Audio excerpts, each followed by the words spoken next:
তো দেখ, প্রথম যে গল্পটা ছিল সেই গল্পে বলা হচ্ছে যে তাপসের আজকাল আয়নায় মুখ দেখা একটা অভ্যাসে দাঁড়িয়েছে।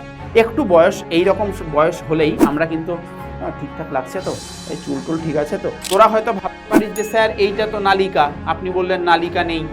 এইটা নালিকা না বেটা, এটা রক্তবাহ, যার মধ্যে দিয়ে রক্ত প্রবাহিত হচ্ছে। তো এই পিনিয়াল গ্রন্থি আর থাইমাস গ্রন্থি, এই দুটো এক্সট্রা গ্রন্থি আছে, বাট এগুলোকে আমরা অতটা ইম্পর্টেন্স দিই না। এই যে আমরা প্রথম যে গল্পগুলো পড়ছিলাম তার মধ্যে সেই যে জোকার সেজেছিল, সেই জোকারের মধ্যে আমরা দুটো আলাদা সাইজের বা আলাদা হাইটের দুজন মানুষকে দেখতে পেয়েছিলাম। Hello hello hello everyone, welcome to নির্মাণ বাংলা। তো নির্মাণ বাংলার ছোট ছোট একদম কচি কচি বাচ্চাগুলোকে কিন্তু আমাদের ক্লাসে স্বাগত।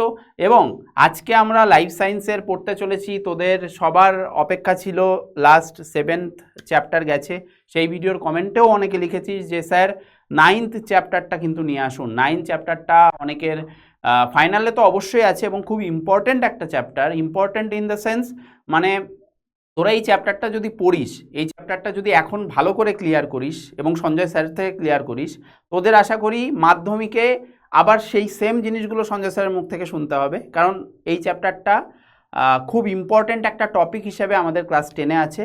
এবং পরবর্তীতে যদি তোরা 11-12-এ উঠিস, সায়েন্স নিস এবং বায়োলজি থাকে সেখানেও পড়বি, নিটের এটা একটা খুব বড় ইম্পর্ট্যান্ট একটা টপিক, ইম্পর্ট্যান্ট একটা চ্যাপ্টার, ইম্পর্ট্যান্ট একটা কনসেপ্ট। তো যেইখানে আমরা আলোচনা করব আজকে কি, আমাদের চ্যাপ্টার 9-এর মূল গুরুত্বপূর্ণ বিষয় হচ্ছে অন্তঃক্ষরা গ্রন্থি, এন্ডোক্রাইন গ্ল্যান্ড। সেটা কি হয়, খায় না মাথায় দেয়, সব কিছু দেখবো আমরা। আর তার সাথে আমরা দেখব বয়ঃসন্ধি। বয়ঃসন্ধি মানে ঠিক তোরা এখন যে বয়সে আছিস, মোটামুটি 10 থেকে 19 বছরের বাচ্চাদের সেই বয়সটাকে আমরা কিন্তু বয়ঃসন্ধি বলি। তো সেই ব্যাপারগুলো নিয়ে যাবতীয় যা কিছু বইতে আছে, বইতে অনেক রকম গল্প সাজিয়ে আছে, তো সেগুলোকে আমরা অনেক সিম্পলিস ফর্মে কিন্তু নিয়ে আসবো তোদের সামনে। তার সাথে সাথে অনেক এক্সট্রা ইনফরমেশনও জানবো, যেগুলো তোরা বইতে পাবি না, কোনো সহায়িকাতেও পাবি না, অনেক জায়গাতে পাবি না, যেগুলো অনেক এক্সট্রা ইনফরমেশান, যেগুলো সঞ্জয় স্যার থেকে জানলে হয়তো তোদের পরবর্তীতে ক্লাস 10-এও হেল্প হতে পারে এবং তোরা অনেক অ্যাডভান্সে থাকবি অন্যদের থেকে ক্লাস 8-এ থাকাকালীন, ঠিক আছে? এবং ফাইনালে এক্সামে গিয়েও তোরা অনেক কনফিডেন্টলি এই চ্যাপ্টার থেকে যাই কোশ্চেন আসুক তোরা কিন্তু করতে পারবি, ঠিক আছে? তো চলো আমরা স্টার্ট করি আমাদের chapter 9, endocrine glands and adolescence. তো আজকে এই চ্যাপ্টারের পর কিন্তু এই চ্যাপ্টার সম্বন্ধে আশা করি আর তোদের কোনো রকম কনফিউশন থাকবে না, এবং সেই কনফিউশন না থাকার জন্য এই নোটসটা জরুরি।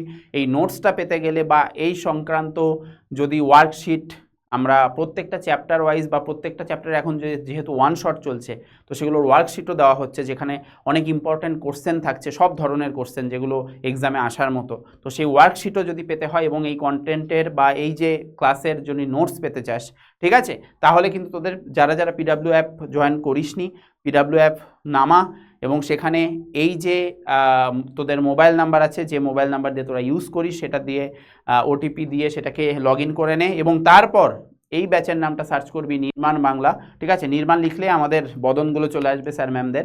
তো সেখানে গিয়ে সবাই কিন্তু ফ্রিতে জয়েন করতে পারবি, কারণ এটা তোদের ফ্রি ব্যাচ এবং ফ্রিতে যাবতীয় যা কন্টেন্ট পেয়ে ফাইনাল এক্সামের আগে নিজেদেরকে একদম স্ট্রং করে তোল, ঠিক আছে?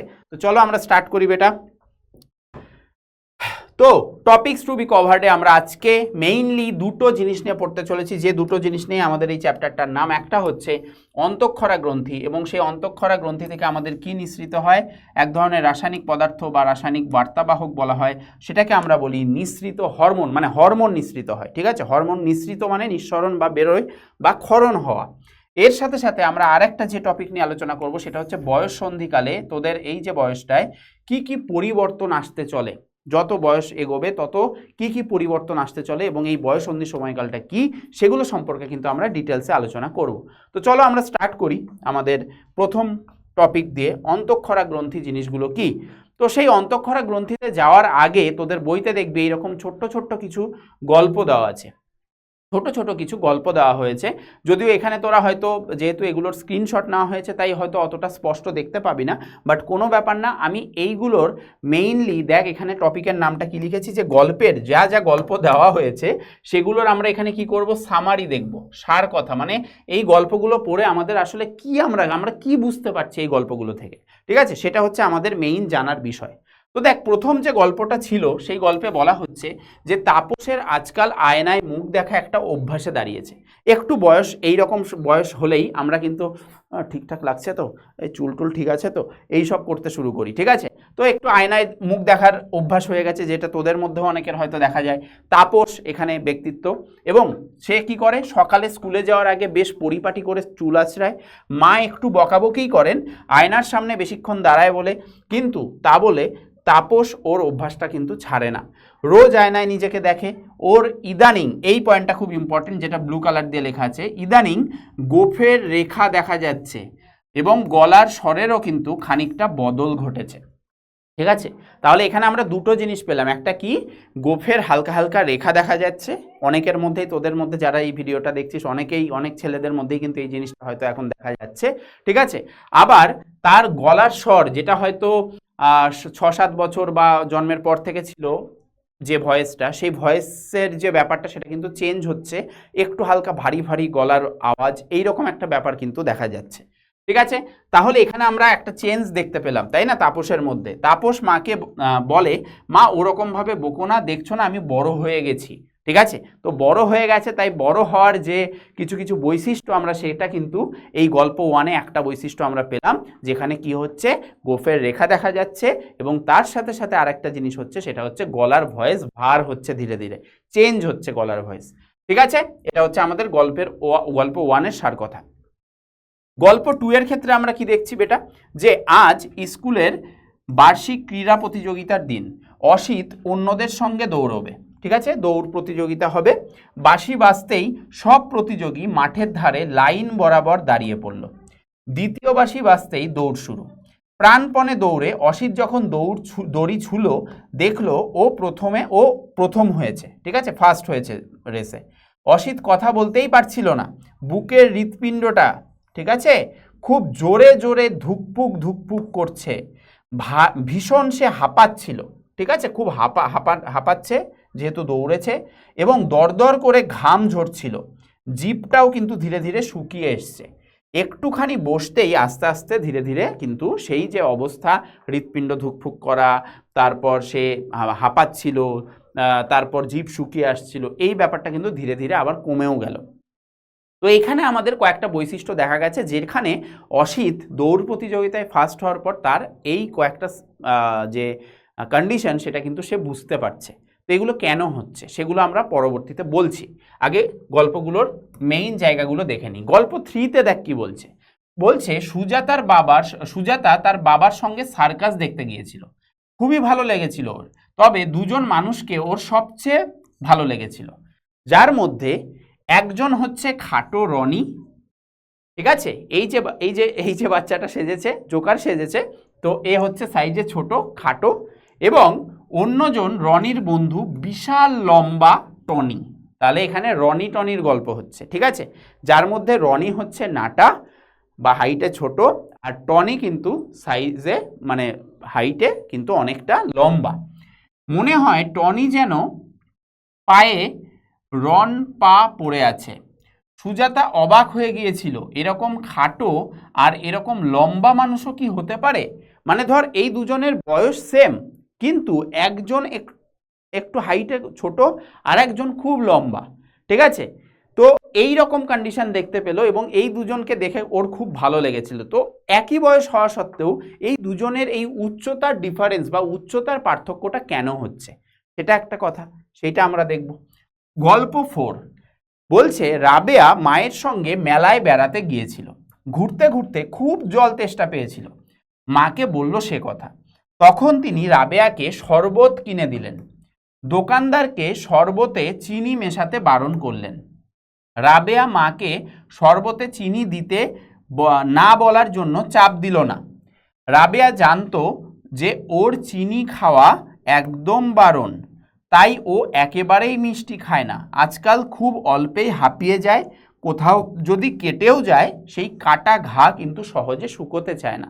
তাহলে এখানে রাবেয়ার একটা কিছু অসুবিধা আছে, যে অসুবিধার জন্য তার চিনি খাওয়াটা কম করতে হবে, চিনি খাওয়া বারণ আছে, এবং চিনি খেলে কি কি হয় সেই জিনিসগুলোও বলা আছে, যে কি হয়, অল্পে হাঁপিয়ে যায়, কোথাও যদি কেটে যায় সেই কাটা জায়গাটা শুকোতে চায় না। ঠিক আছে, তো এগুলো কেন হচ্ছে।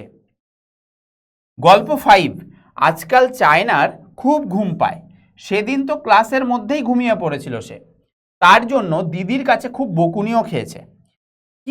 কি যে হয়েছে চায়নার, গলার সামনেটা উঁচু মতো কি একটা যেন ওঠানামা করছে, খুব ক্লান্তি বোধ করে, পড়াশোনা করতেই ইচ্ছে করে না, সব সময় কেবল ঘুমোতে ইচ্ছে করে। তো এখানে রাবেয়ার ক্ষেত্রে, এখানে রাবেয়া তো চায়না, সরি, চায়নার ক্ষেত্রে কি বলা হয়েছে যে তার গলার কিছু একটা অসুবিধা আছে, ঠিক আছে, গলার সামনেটা এরকম উঁচু হয়ে আছে। তো এটা কেন হয়েছে, কি জন্য গলার সামনেটা আমাদের স্বাভাবিক লোকজনদের মতো তার সেম না, তার একটু উঁচু গলার জায়গাটা, তো এটা কেন, তো সেই জিনিসটাও আমরা জানবো। এবং সেই প্রত্যেকটা, এখানে প্রত্যেকটা গল্প কিন্তু নির্দেশ করছে আমাদের এই চ্যাপ্টারটাকে। এই চ্যাপ্টারটার নাম হচ্ছে অন্তঃক্ষরা গ্রন্থি এবং হরমোন, তার থেকে যে গ্রন্থি থেকে নিঃসৃত হয় যে রাসায়নিক পদার্থ তাকে আমরা বলি হরমোন। তো এই হরমোন জিনিসটা কি, অন্তঃক্ষরা গ্রন্থিটা কি, এবং এইটুকু জিনিস আমি বলে দিই এর সার কথা হিসাবে, সেটা হচ্ছে এখানে যাবতীয় যা কিছু হচ্ছে গল্প 1 থেকে গল্প 5 অবধি যা যা হয়েছে, যার সাথে যা হচ্ছে, প্রত্যেকটাই কিন্তু হরমোনের কিছু না কিছু কাজ, বা হরমোনের অভাব, বা হরমোনের খুব বেশি ক্ষরণ হওয়া। এইটুকু জিনিস মাথায় রাখ। এবার কোন ক্ষেত্রে কি হচ্ছে সেটা আজকের চ্যাপ্টারটা পুরোটা যখন হয়ে যাবে তখন তোরা প্রত্যেকটার কিন্তু অ্যান্সার নিজেরাই করতে পারবি। তো আমরা স্টার্ট করছি আমাদের মেইন জায়গাটা, সেটা হচ্ছে এই যে অন্তঃক্ষরা গ্রন্থির কথা বলা হচ্ছে, এই অন্তঃক্ষরা গ্রন্থিটা কি, এবং তার সাথে শুধুমাত্র আমরা অন্তঃক্ষরা গ্রন্থি পড়বো না, তার সাথে আমরা আরও একটা গ্রন্থি পড়বো যেটার নাম হচ্ছে বহিঃক্ষরা গ্রন্থি। শুধুমাত্র বহিঃক্ষরা গ্রন্থিও আমরা অন্তঃক্ষরার সাথে পড়বো না, তার সাথে আরও একটা জিনিস পড়বো যেটাকে আমরা বলবো মিশ্র গ্রন্থি। তো এই তিনটে গ্রন্থি বা এই 3 প্রকারের গ্রন্থি বলতে কি বোঝায়, একে অপরের থেকে কিভাবে আলাদা, সেই জিনিসটা আমাদের বুঝতে হবে। দেখ, অন্তঃক্ষরা গ্রন্থি, অন্তঃক্ষরা গ্রন্থি যেটাকে আমরা ইংলিশে বলে থাকি এন্ডোক্রাইন গ্ল্যান্ড। ইংলিশগুলো একটু এখন থেকে খেয়াল রাখা শুরু কর। এন্ডোক্রাইন গ্ল্যান্ড, অন্তঃক্ষরা গ্রন্থিকে আমরা কি বলে থাকি বেটা, এন্ডোক্রাইন গ্ল্যান্ড। আর বহিঃক্ষরা গ্রন্থিকে আমরা বলে থাকি এক্সোক্রাইন গ্ল্যান্ড। মানে বলবো, কোনটার মানে কি বলবো, এক্সোক্রাইন গ্ল্যান্ড। তো এই যে অন্তঃক্ষরা গ্রন্থি আর এই যে বহিঃক্ষরা গ্রন্থি, এইটা বলতে কি বোঝায়, দেখ, এন্ডো কথাটা সবসময় ভেতরের কথাকে বোঝাবে, এই জন্য অন্ত মানে হচ্ছে ভেতর, আর বহি মানে বাইরে। এইবার এইখানে এই অন্তঃক্ষরা আর বহিঃক্ষরা গ্রন্থিকে বুঝতে গেলে এর আরও একটা নাম জানতে হবে। আমরা তো এখানে ইংলিশ টার্মটা জানলাম, আমাদের আরও একটা নাম যদি আমরা এগুলোর জানি, অপর নামগুলো, তাহলে এই অপর নামগুলো যদি জানি এই দুটো গ্রন্থি, তাহলে এগুলোর সম্বন্ধে আমাদের জানাটা আরও ইজি হবে।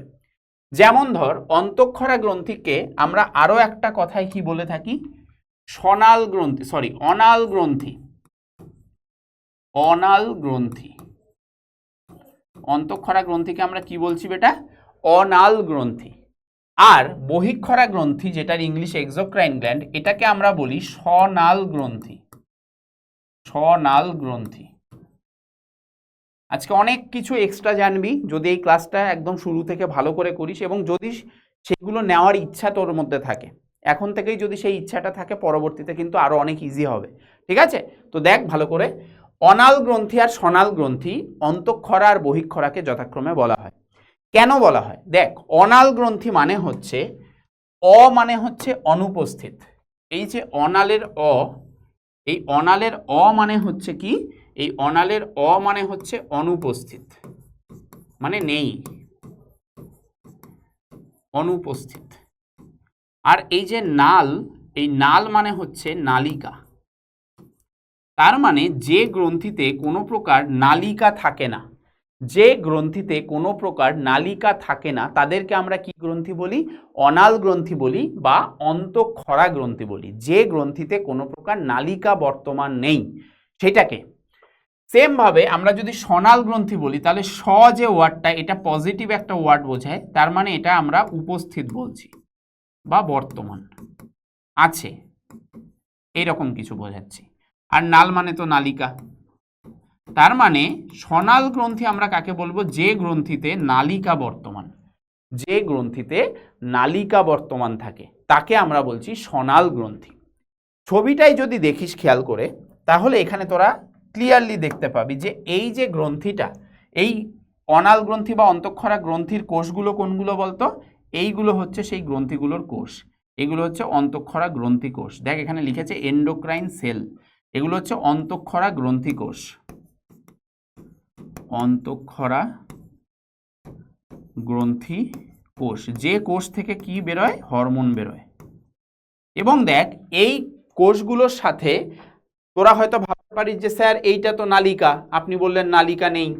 এইটা নালিকা না বেটা, এটা রক্তবাহ, যার মধ্যে দিয়ে রক্ত প্রবাহিত হচ্ছে। ঠিক আছে, দেখ এখানে লেখা আছে ব্লাড ফ্লো হচ্ছে, এটাকে বলা হয় রক্তবাহ বা ব্লাড ভেসেল। তাহলে এইটা কি? এটা হচ্ছে রক্তবাহ, যেটা রক্তকে বহন করে নিয়ে যায়। বুঝতে পারলি? তাহলে অন্তঃক্ষরা গ্রন্থি, তার এই সাইডেও অন্তঃক্ষরা গ্রন্থি, আর মাঝে দিয়ে যাচ্ছে কি? রক্তবাহ যাচ্ছে। এইবার অন্তঃক্ষরা গ্রন্থি কোষ থেকে যে রাসায়নিক পদার্থ নিঃসৃত হয় সেটাকে আমরা বলি হরমোন। ঠিক আছে, অন্তঃক্ষরা গ্রন্থি কোষ থেকে নির্গত রাসায়নিক পদার্থ, অন্তঃক্ষরা গ্রন্থি কোষ থেকে এইটা থেকে নিঃসৃত বা নির্গত, যা ইচ্ছে বলতে পারিস, নিঃসৃত রাসায়নিক পদার্থ, এটাকে আমরা কি বলি? হরমোন বলি। হরমোন বলি। ঠিক আছে, তাহলে অন্তঃক্ষরা গ্রন্থি থেকে বা অন্তঃক্ষরা গ্রন্থি কোষ থেকে আমাদের যে রাসায়নিক পদার্থ বেরোয় সেটাকে আমরা কি বলছি বেটা? হরমোন বলছি। তাহলে দেখ এখানে কি কোনগুলো হরমোন? তো এইখান থেকে, এই গ্রন্থি কোষগুলো থেকে কি বেরোচ্ছে? এই দেখ এখানে সাদা সাদা দেখতে পাচ্ছিস ব্লাড, এই যে রক্তের মাধ্যমে, রক্ত তো লাল লাল কালার যেগুলো দেখতে পাচ্ছিস সেগুলো রক্ত, আর তার সাথে সাথে এখানে সাদা সাদা কিছু ডট আছে দেখতে পাচ্ছিস, এইগুলোই হচ্ছে হরমোন। এইগুলো হচ্ছে এই গ্রন্থি কোষগুলো থেকে ক্ষরণ হচ্ছে এবং সরাসরি রক্তে মিশছে, কারণ এদের নালী নেই। নালিকা না থাকায় এ সরাসরি এই গ্রন্থি কোষ থেকে কোথায় ফেলছে? এই রক্তের ফ্লোতে ফেলছে, এবং রক্তের মাধ্যমে কিন্তু হরমোন এক জায়গা থেকে অন্য জায়গায় যাচ্ছে। তাহলে এই সাদাগুলোকে কি বলছে? যেগুলো অন্তঃক্ষরা গ্রন্থি কোষ থেকে নিঃসৃত হচ্ছে সেগুলোকেই কিন্তু আমরা বলছি হরমোন। ক্লিয়ার বেটা? তাহলে এখানে আমরা কি বুঝলাম? যে এর নালিকা নেই, এবং এই যে হরমোন, এটা অন্তঃক্ষরা গ্রন্থি কোষ থেকে হরমোন সরাসরি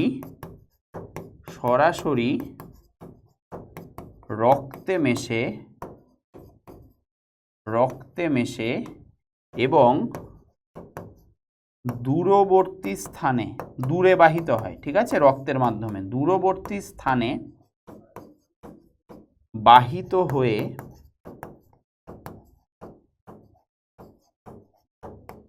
লক্ষ্য কোষ বলে একটা কোষ আছে, মানে এ যে কোষে গিয়ে কাজ করবে সেই লক্ষ্য কোষে পৌঁছায় ও তার যে কাজ সেই লক্ষ্য কোষে সেইটা কিন্তু করে ফেলে। এইটা হচ্ছে ব্যাপার। এটা আমরা কি নিয়ে পড়লাম? যেটা নিয়ে আমাদের এই চ্যাপ্টারটা, অন্তঃক্ষরা গ্রন্থি কি আর হরমোন জিনিসটাই কি। তো হরমোনকে আমরা, যেহেতু এটা একটা রাসায়নিক পদার্থ, এটা এবং রক্তের মাধ্যমে বাহিত হয়ে লক্ষ্যবস্তু বা লক্ষ্য কোষে পৌঁছে সেখানে গিয়ে কাজ করছে, তাই এই কারণে হরমোনকে আমরা কি বলে থাকি? রাসায়নিক বার্তাবাহক। এই কারণে এটাকে আমরা বলে থাকি রাসায়নিক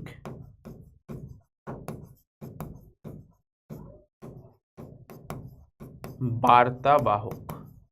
এই জন্য এটাকে আমরা কি বলে থাকি? রাসায়নিক বার্তাবাহক। রাসায়নিক বার্তাকে বহন করে লক্ষ্য কোষ অবধি নিয়ে যায় এবং তার কাজটা করে। ঠিক আছে, এইবার আমরা চলে আসি বহিঃক্ষরা গ্রন্থি নিয়ে কথা বলতে। তো বহিঃক্ষরা গ্রন্থির অলরেডি আমরা দেখেছি যে সেটাকে আমরা সনাল গ্রন্থি বলি, যেখানে আমাদের স্বর উপস্থিত, নাল ফর নালিকা, তার মানে এখানে একটা নালিকা উপস্থিত থাকছে। এখানে ডিরেক্ট এরা, এই যে কোষগুলো আছে বহিঃক্ষরা কোষ, সেগুলো কোনগুলো? সেগুলো হচ্ছে এইগুলো। যেমন এখানে অন্তঃক্ষরা কোষ দেখেছিলাম, এইখানে আমরা এই দেখ এক্সোক্রাইন সেল দেখতে পাচ্ছি। এইখানে এই যে কোষগুলো, এই কোষগুলোকে আমরা কি কোষ বলছি? বহিঃক্ষরা কোষ। বহিঃক্ষরা কোষ। এবং এই বহিঃক্ষরা কোষ থেকে কি নিঃসৃত হচ্ছে? এই বহিঃক্ষরা কোষ থেকে যেটা নিঃসৃত পদার্থ সেটা আমরা দেখে নিই কি। এই বহিঃক্ষরা কোষ থেকে নিঃসৃত রাসায়নিক পদার্থ, এটাকে আমরা কি বলি বেটা? এটাকে আমরা বলি উৎসেচক। সাধারণত উৎসেচক, এছাড়াও আরো অনেক কিছু হয়, ঠিক আছে? লালা, ঠিক আছে, ঘাম ইত্যাদি। এত কিছু জিনিস কিন্তু বিভিন্ন জায়গায় বিভিন্ন প্রকার বহিঃক্ষরা গ্রন্থি আছে এবং সেই জায়গা থেকে কিন্তু সেই ধরনের পদার্থ নিঃসৃত হয়। তো এখানে যে পদার্থগুলো রাসায়নিক পদার্থ হিসাবে কাজ করে সেগুলোর এক্সাম্পল কি বললাম? উৎসেচক, লালা, ঘাম, এইগুলো হচ্ছে রাসায়নিক পদার্থ যেগুলো কি থেকে নিঃসৃত হচ্ছে? এই বহিঃক্ষরা কোষ থেকে নিঃসৃত হচ্ছে। তো দেখ এইখানে দেখিয়েছে যে এটা হচ্ছে একটা ডাক্ট। ডাক্ট মানেই হচ্ছে নালী বা নালিকা, ঠিক আছে? তার মানে দেখ এইখানে তুই নালিকা দেখতে পাচ্ছিস, এই যে এই জায়গাটা, এটা হচ্ছে নালিকা। তো কি করছে? এই যে বহিঃক্ষরা কোষগুলো ছিল এরা কি করছে? এরা এখান থেকে এই নালিকার ভেতরে কিছু রাসায়নিক পদার্থ নিঃসরণ করছে এবং এর যে রাসায়নিক পদার্থ, এই যে সিক্রিটারি প্রোডাক্ট দেখ লেখা আছে, তো এই যে ইয়েলো কালার দিয়ে দেখানো হয়েছে এর ভেতরে, এগুলোই হচ্ছে খরিত পদার্থ বা নিঃসৃত পদার্থ এবং সেইটার এক্সাম্পল একটা আমি কি বললাম? উৎসেচক বা এনজাইম, ঠিক আছে? এবং তোরা জেনে রাখবি যে এই যে উৎসেচক, এই উৎসেচকটা জৈব অনুঘটক হিসেবে কাজ করে। জৈব অনুঘটক হিসেবে কাজ করে। এই রাসায়নিক পদার্থগুলো নিঃসৃত হয়, এই বহিঃক্ষরা কোষ দ্বারা নিঃসৃত হয় এবং নিঃসৃত হয়ে এই নালিকার মাধ্যমে কিন্তু বাহিত হয়, ঠিক আছে? এখানে রক্তের মাধ্যমে কিন্তু বাহিত না হয়ে নালিকাতে নিক্ষিপ্ত হয় এবং নালিকার মাধ্যমে কিন্তু বাহিত হয়, ঠিক আছে? তো এটা যেন মাথায় থাকে, এই জন্যই এর নালিকার উপস্থিতিটা দরকার ছিল। ক্লিয়ার আশা করি। এছাড়া লালা, ঘাম এগুলোও কিন্তু আমাদের বিভিন্ন প্রকার বহিঃক্ষরা গ্রন্থি থেকে নিঃসৃত আমাদের রাসায়নিক পদার্থ। যেমন আমাদের লালা গ্রন্থি থেকে লালা বেরোয়, ঠিক আছে? ঘর্ম গ্রন্থি থেকে ঘাম বেরোয়, ঠিক আছে? সিবেসিয়াস গ্রন্থি থেকে সিবাম বেরোয়। তো এইগুলো হচ্ছে সব এক্সোক্রাইন গ্ল্যান্ড থেকে বা বহিঃক্ষরা গ্রন্থি থেকে, ঠিক আছে, বা সনাল গ্রন্থি থেকে নিঃসৃত রাসায়নিক পদার্থ। এইবার আমরা চলে আসি আমাদের আরও একটা গ্রন্থি সম্পর্কে জানতে, সেটা হচ্ছে মিক্সড গ্ল্যান্ড। এটার এখানে ছবি নেই, বাট এখানে যে জিনিসটা বলবো একটু ভালো করে শুনবি, খুব ইজি এটা। মিক্সড গ্ল্যান্ডটা কি? তো মিক্সড গ্ল্যান্ডটার যেটার বাংলা হচ্ছে মিশ্র গ্রন্থি। মিশ্র গ্রন্থি। তো মিশ্র গ্রন্থিটা কি দিয়ে তৈরি? মিশ্র গ্রন্থি তৈরি হচ্ছে দুই প্রকার গ্রন্থি সেখানে থাকছে। আমরা এতক্ষণ ধরে যে দুটো গ্রন্থির কথা বলে আসছি, সেই অন্তঃক্ষরা আর বহিঃক্ষরা, এই দুটো গ্রন্থি কিন্তু যে গ্রন্থির মধ্যে প্রেজেন্ট থাকছে সেটাকে আমরা বলছি মিশ্র গ্রন্থি। তাহলে এটা অন্তঃক্ষরাও আছে এর মধ্যে এবং বহিঃক্ষরাও আছে, ঠিক আছে? অন্তঃক্ষরা গ্রন্থি পার্টও আছে, বহিঃক্ষরা গ্রন্থি পার্টও আছে। তাহলে দেখ এইখান থেকে আমরা কি জানি যে অন্তঃক্ষরা গ্রন্থি থেকে কি নিঃসৃত হয়? হরমোন নিঃসৃত হয়। বহিঃক্ষরা পার্ট থেকে কি নিঃসৃত হয়? উৎসেচক। একটাই এক্সাম্পল নিলাম, উৎসেচক নিঃসৃত হয়। তার মানে মিশ্র গ্রন্থিতে আমাদের এমন একটা গ্রন্থি যার অন্তঃক্ষরা অংশও আছে আবার বহিঃক্ষরা অংশও আছে, যার অন্তঃক্ষরা অংশ থেকে হরমোনও নিঃসৃত হয় আবার বহিঃক্ষরা অংশ থেকে উৎসেচকও নিঃসৃত হয়। তো এই রকম একটা গ্রন্থির এক্সাম্পল হচ্ছে বা উদাহরণ হচ্ছে, এইরকম একটা গ্রন্থির উদাহরণ হচ্ছে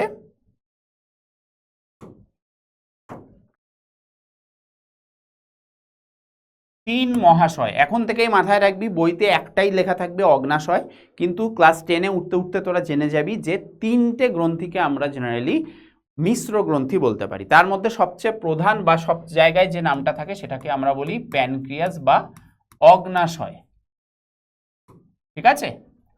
এর সাথে সাথে আরো দুই মহাশয় আছে, একটা হচ্ছে ডিম্বাশয়, এটা হচ্ছে স্ত্রীদের জনন গ্রন্থি, আর একটা হচ্ছে শুক্রাশয়। ঠিক আছে, এই তিন ধরনের গ্রন্থি আমাদের মিশ্র গ্রন্থির উদাহরণের মধ্যে পড়ছে। যার মধ্যে আমি যদি একটার এক্সাম্পল নিয়ে দেখি, যে সাপোজ ধর আমি অগ্নাশয়ের ক্ষেত্রে দেখছি, তো অগ্নাশয়ের যে অন্তঃক্ষরা পার্টটা আছে, অগ্নাশয়ের যে অন্তঃক্ষরা পার্টটা আছে, সেই অন্তঃক্ষরা পার্ট থেকে কি নিঃসৃত হবে? হরমোন অবশ্যই। সেই হরমোনগুলো কি? আর অগ্নাশয়ের বহিঃক্ষরা পার্ট থেকে কি নিঃসৃত হবে, সেটা যদি আমি একটা দেখে নিই তাহলে আমরা বুঝে যাব। তো দেখ, অগ্নাশয়ের অন্তঃক্ষরা অংশ থেকে যে হরমোন নিঃসৃত হয় সেটাকে আমরা কি বলি? অনেক হরমোন আছে, যার মধ্যে আমি একটা লিখলাম ইনসুলিন,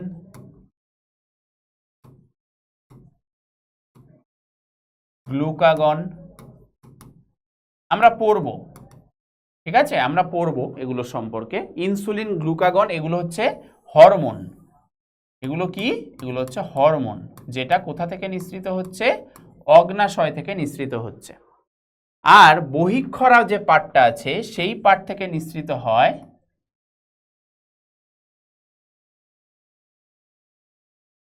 অগ্নাশয় রস।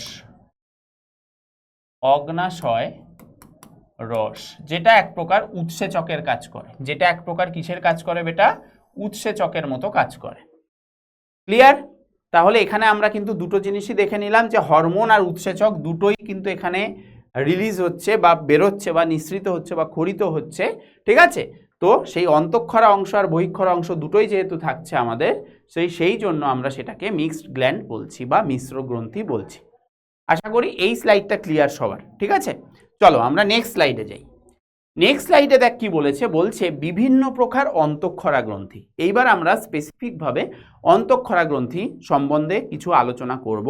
কত ধরনের অন্তঃক্ষরা গ্রন্থি হয়, যদিও তোদের সিলেবাসে বা বইতে কিন্তু সব ধরনের অন্তঃক্ষরা গ্রন্থির এক্সাম্পল দেওয়া হয়নি, অল্প কিছু দেওয়া হয়েছে, বাট তাছাড়াও আরও অন্তঃক্ষরা গ্রন্থি হয়। তো আমরা মোটামুটি বইতে যা আছে সেগুলো নিয়েই বেশি আলোচনা করব, বাট এক্সট্রা যেগুলো আছে সেগুলোর নামও আমি বলতে থাকবো। যদি তোদের মনে হয় লিখে রাখার, তাহলে লিখে রাখতে পারিস, যেগুলো ক্লাস 10-এ গিয়ে তোরা পেয়ে যাবি। তো অন্তঃক্ষরা গ্রন্থি,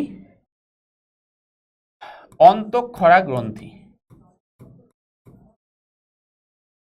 ঠিক আছে। এবার আবার এইখানে একটা জায়গায় গোলাবি না, কারণ এই অন্তঃক্ষরা গ্রন্থির মধ্যে কিন্তু আমি অগ্নাশয়ও লিখবো।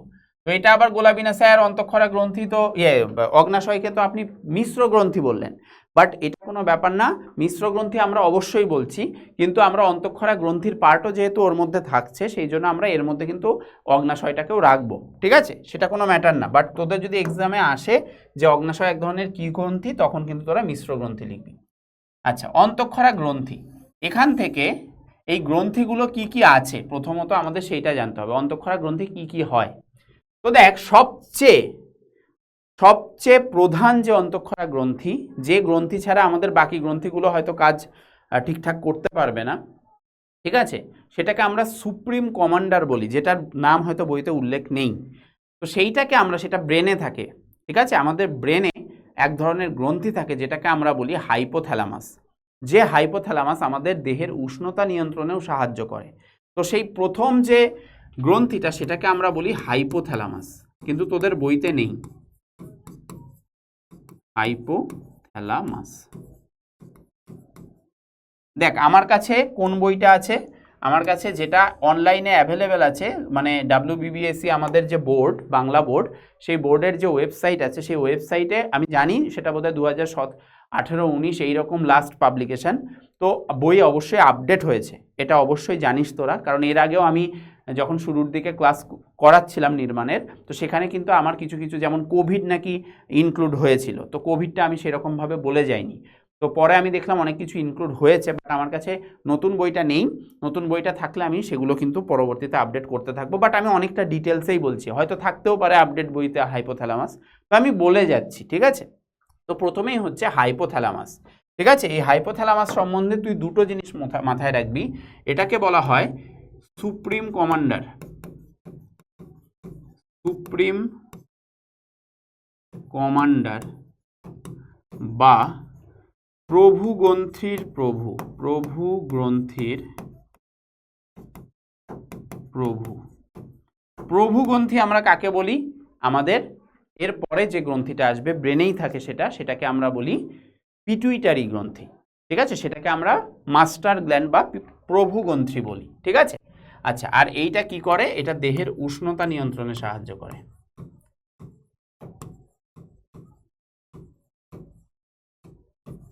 এছাড়াও এর থেকেও কিন্তু কিছু হরমোন বেরোয়, এর থেকে কিছু রিলিজিং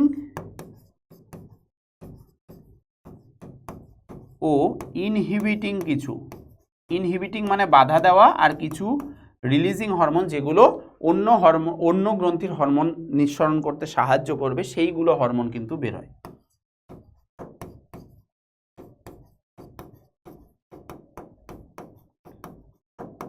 যেমন একটা এক্সাম্পল দিয়ে দিলাম, TRH, যেটাকে আমরা বলি থাইরোট্রপিন রিলিজিং হরমোন। ঠিক আছে, তো এর মধ্যে দেখ রিলিজিং কথাটা আছে, থাইরোট্রপিন রিলিজিং হরমোন, যেটা পিটুইটারির গ্রন্থি থেকে এক প্রকার হরমোন ক্ষরণে সাহায্য করে, সেটাকে আমরা বলি TSH, থাইরয়েড স্টিমুলেটিং হরমোন। তো সেইটার ক্ষরণ করতে গেলে এই TRHটা কিন্তু হাইপোথ্যালামাস থেকে ক্ষরণ হতেই হবে। তো এই কারণে বলছি যে এটা কিন্তু সবচেয়ে মূল কমান্ডার, একদম মাথায় থাকে। ঠিক আছে, আচ্ছা, হাইপোথ্যালামাসের পরে আমাদের যেটা সবচেয়ে ইম্পর্ট্যান্ট এবং তোদের সিলেবাসে বা বইতেও আছে, সেটা হচ্ছে পিটুইটারি গ্রন্থি।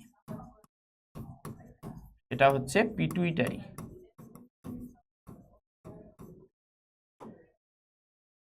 পিটুইটারি গ্রন্থিকে আমরা প্রভু গ্রন্থি বলি বা মাস্টার গ্ল্যান্ড বলি, মাস্টার গ্ল্যান্ড বা প্রভু গ্রন্থি। এগুলো সম্বন্ধে আমরা ডিটেলসে পড়ব। ঠিক আছে, পিটুইটারির মেইনলি 3টে লোব থাকে, বাট বইতে 2টো দেওয়া আছে, একটা হচ্ছে অগ্র পিটুইটারি, একটা হচ্ছে পশ্চাৎ পিটুইটারি। তো সেগুলো সম্পর্কে আমরা যখন পিটুইটারি সম্পর্কে পড়বো তখন আমরা দেখব। আচ্ছা, এছাড়াও আরেকটা গ্রন্থি থাকে যেটা তোদের বইতে উল্লেখ থাকবে না বা ক্লাস 10এও উল্লেখ থাকবে না, বাট আমরা এক্সট্রা হিসেবে বলে দিই, সেটা হচ্ছে পিনিয়াল গ্রন্থি। সবচেয়ে ক্ষুদ্র গ্রন্থি কিন্তু পিনিয়াল গ্রন্থি, কিন্তু যেহেতু পিনিয়াল গ্রন্থি তোদের বইতে উল্লেখ নেই, এই কারণে কিন্তু সবচেয়ে ছোট গ্রন্থি পিটুইটারিকে বলা হচ্ছে। বুঝতে পারলি? কিন্তু সবচেয়ে যদি গ্রন্থিগুলোর কথা বলিস তাহলে সবচেয়ে ছোট গ্রন্থি কিন্তু পিনিয়াল গ্রন্থি, যেখান থেকে মেলাটোনিন হরমোন ক্ষরণ হয়। আরও একটা গ্রন্থি আছে যেটাকে আমরা বলি থাইমাস গ্ল্যান্ড বা থাইমাস গ্রন্থি, যেখান থেকে থাইমোসিন হরমোন ক্ষরণ হয়। তো এই পিনিয়াল গ্রন্থি আর থাইমাস গ্রন্থি, ঠিক আছে, এই দুটো এক্সট্রা গ্রন্থি আছে, বাট এগুলোকে আমরা অতটা ইম্পর্টেন্স দিই না এগুলোর মতো।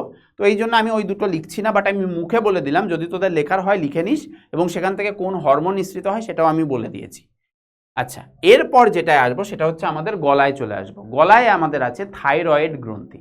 ঠিক আছে, থাইরয়েড গ্রন্থি। তাহলে নেক্সট, থাইরয়েড গ্রন্থি।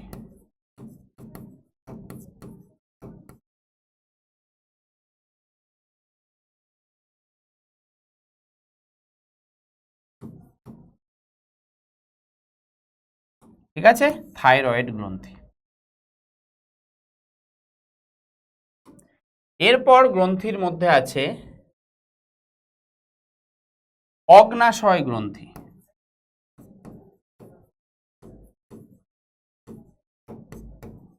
অগ্নাশয় গ্রন্থি, ঠিক আছে, এগুলোর ইংলিশ লিখে নিস, যদিও বাকিগুলোর যে টার্ম সেগুলোই ইংলিশে লেখে। অগ্নাশয় গ্রন্থি, যেটার আমি মিশ্র গ্রন্থি বললাম, সেটার ইংলিশ হচ্ছে প্যানক্রিয়াস। প্যানক্রিয়াস গ্ল্যান্ড বা প্যানক্রিয়াস মানেই হচ্ছে অগ্নাশয়। ঠিক আছে বেটা, নেক্সট হচ্ছে এর পরের যে গ্রন্থিটা আসছে সেইটাকে আমরা বলছি অ্যাড্রেনাল গ্রন্থি।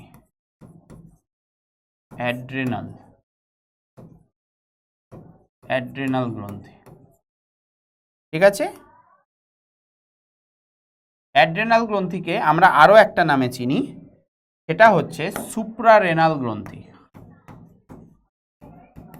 সুপ্রারেনাল গ্রন্থি।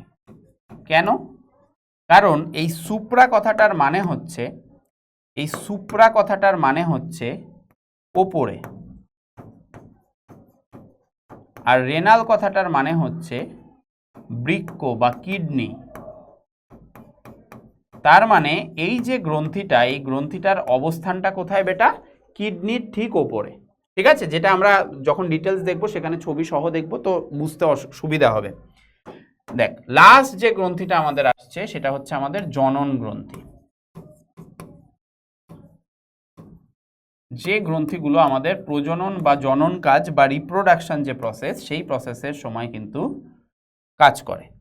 তো এই জনন গ্রন্থির মধ্যে যদি তুই ছেলেদের ক্ষেত্রে বলিস, ঠিক আছে, মেল, আর যদি তুই ফিমেলদের ক্ষেত্রে বলিস, এইরকম ভাবে যদি তুই আলাদা করিস, তাহলে তুই কি গ্রন্থি পাবি? মেলদের ক্ষেত্রে যে গ্রন্থিটা পাবি সেটাকে আমরা বলি শুক্রাশয়। কি বলি? শুক্রাশয়। শুক্রাশয়, যেটাকে ইংলিশে বলা হয় টেস্টিস। আর ফিমেলদের ক্ষেত্রে, মহিলাদের ক্ষেত্রে, স্ত্রীদের ক্ষেত্রে যদি তুই বলিস যে এই গ্রন্থিটার কি নাম, ফিমেলদের ক্ষেত্রে কোন গ্রন্থি থাকে, সেটা হচ্ছে ডিম্বাশয়। ডিম্বাশয়।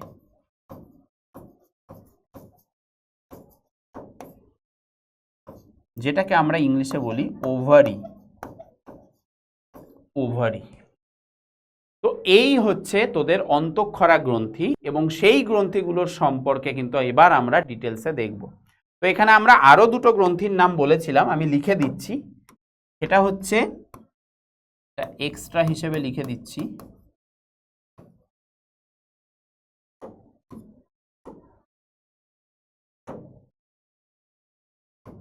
পিনিয়াল গ্রন্থি।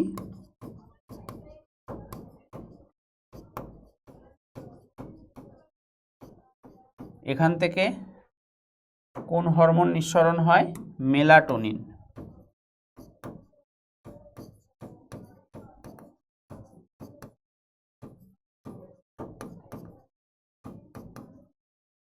আর আরেকটা গ্রন্থির নাম আমি কি বললাম? থাইমাস গ্রন্থি।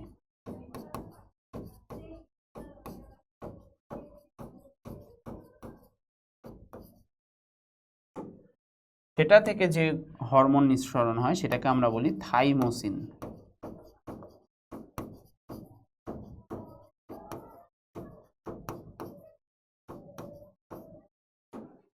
তাহলে এটা এক্সট্রা জ্ঞান হিসেবে থাকলো, যদি তোরা জানতে চাস বা মনে রাখতে পারিস তাহলে রাখতে চাস বা রাখতে পারিস, এটা দেওয়া থাকলো।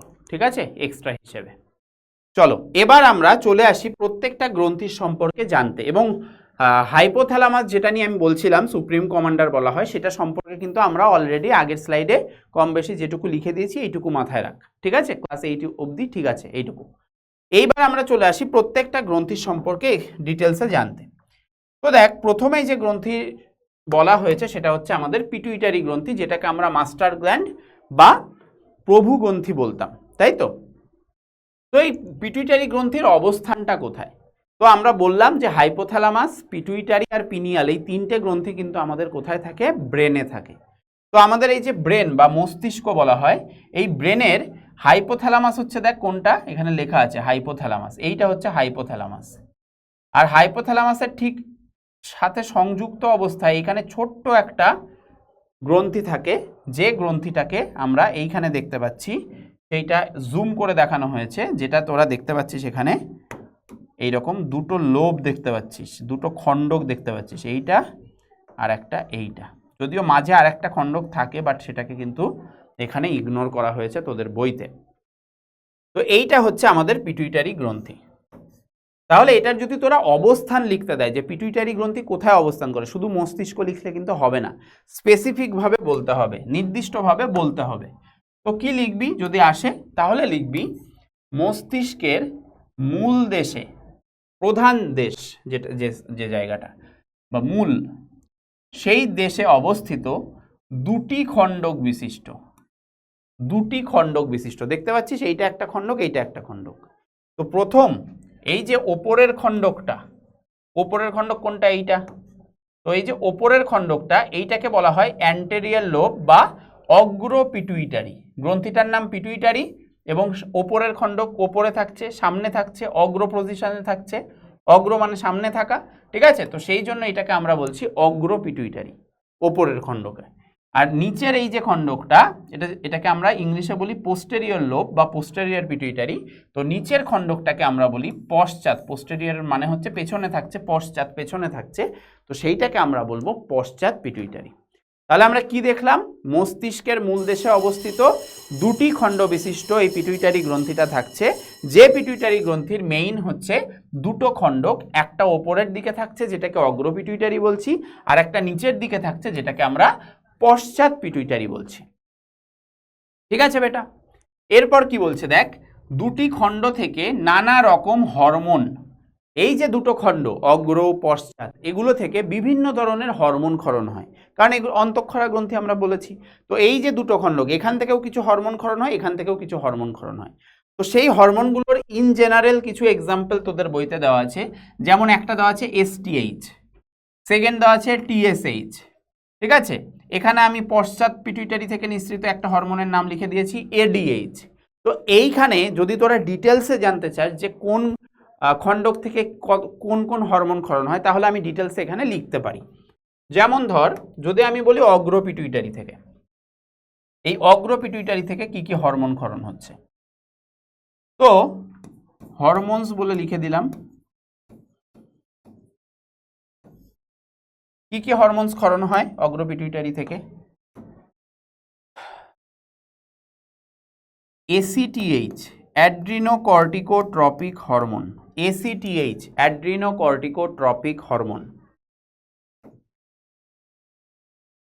TSH, thyroid stimulating hormone. TSH, thyroid stimulating hormone. যেটা এখানে লিখেছে এসটিএইচ, এসটিএইচকে আমরা আরেকটা কথায় জিএইচও লিখি। এসটিএইচ এর ফুল ফর্ম হচ্ছে সোমাটোট্রপিক হরমোন, আর জিএইচ যেটাকে একই জিনিসের দুটো নাম, জিএইচ কে বলা হয় গ্রোথ হরমোন। নেক্সট আরেকটা আসে জিটিএইচ। জিটিএইচ যেটাকে আমরা ফুল ফর্মে বলি গোনাডোট্রপিক হরমোন। Gonadotropic hormone. এবং এই গোনাডোট্রপিক হরমোনের মধ্যে আমাদের অনেকগুলো হরমোন পড়ে, যেমন FSH, follicle stimulating hormone. LH, luteinizing hormone. ICSH, interstitial cell stimulating hormone. LTH, luteotropic hormone, বা এটাকে আমরা পিআরএলও বলি, প্রোল্যাকটিন হরমোন। ঠিক আছে? তো এতগুলো কিন্তু হরমোন ক্ষরণ হয় আমাদের অ্যান্টেরিয়ার পিটুইটারি থেকে, বা অগ্র পিটুইটারির যে অংশটা সেইটা থেকে এই সকল হরমোন ক্ষরণ হয়। আর পশ্চাৎ পিটুইটারি থেকে কোন কোন হরমোন ক্ষরণ হয়? এই পশ্চাৎ পিটুইটারি এইটা থেকে কোন কোন হরমোন ক্ষরণ হয়? এইটা থেকে কোন কোন হরমোন ক্ষরণ হয়? এইখান থেকে মেইনলি দুটো হরমোনই ক্ষরণ হয়, যদিও এই দুটো হরমোন এর নিজস্ব না। এই দুটো হরমোন আসলে হাইপোথ্যালামাস থেকে এসে এই পশ্চাৎ পিটুইটারিতে জমে থাকে, এবং যখন ক্ষরণ করার দরকার তখন পশ্চাৎ পিটুইটারি থেকে কিন্তু বেরিয়ে আসে। ঠিক আছে? তো এই যে দুটো হরমোনের নাম আমি বলতে যাচ্ছি, সেই দুটো হরমোনের একটা হরমোনের নাম আমি এখানে লিখেছিলাম এডিএইচ, অ্যান্টি ডাইউরেটিক হরমোন, যেটাকে আমরা আরও একটা কথায় ভেসোপ্রেসিন বলি। ভেসোপ্রেসিন, যেটার কম ক্ষরণ হলে ডায়াবেটিস ইনসিপিডাস হতে পারে, বহুমূত্র, প্রচুর মূত্রত্যাগ হয়, একদম লঘুমূত্র, পাতলা মূত্র, বারবার প্রস্রাব করতে যেতে হয়। আর একটা হরমোন এখান থেকে যেটা ক্ষরণ হয় পশ্চাৎ পিটুইটারি থেকে, সেটার নাম হচ্ছে অক্সিটোসিন। অক্সিটোসিন। তো যাই হোক, অনেক ডিটেলসে যে লাভ নেই, শুধু নামগুলো একটু খেয়াল রাখ। বাট এগুলোর কিন্তু অনেকের অনেক রকম কাজ আছে, বাট আমার মনে হয় না তোদের সিলেবাসে এত ডিটেলসে আসবে, তাই আমি এখনই এত জিনিস দিয়ে মাথা খারাপ করতে চাইছি না তোদের।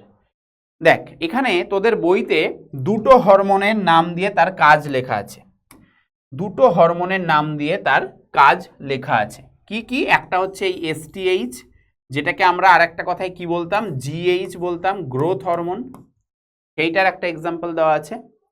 তো সেইটার যে কাজ লেখা আছে, তো দেখ এর নামেই আছে গ্রোথ হরমোন, তাহলে এসটিএইচ বা জিএইচ এর ফুল ফর্ম কি? এসটিএইচ এর মানে হচ্ছে সোমাটোট্রপিক হরমোন, সোমাটোট্রপিক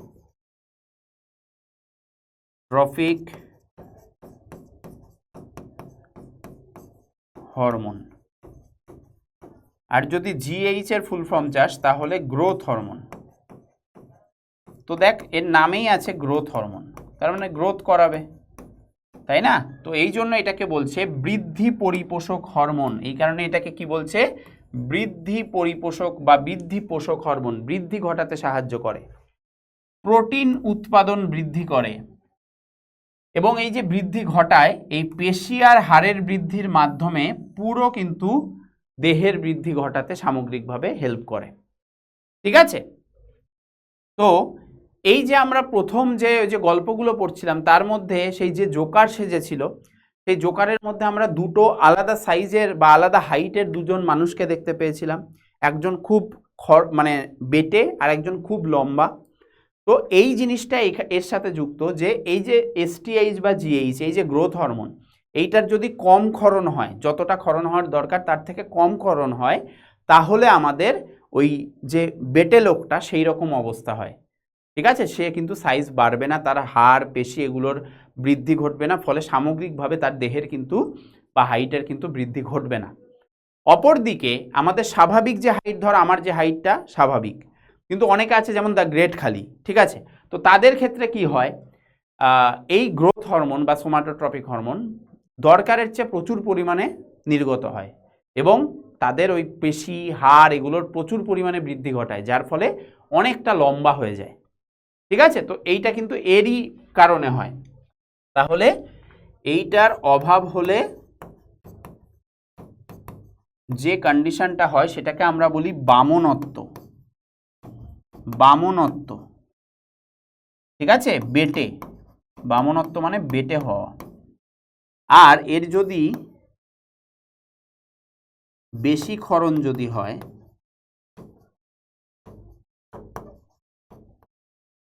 এটা অভাব না কম ক্ষরণ হতে পারে, ঠিক আছে? বেশি অভাব না লিখে কম ক্ষরণ হওয়াটা বেটার। বেশি ক্ষরণ হলে কি হবে? অতিকায়ত্ব হবে,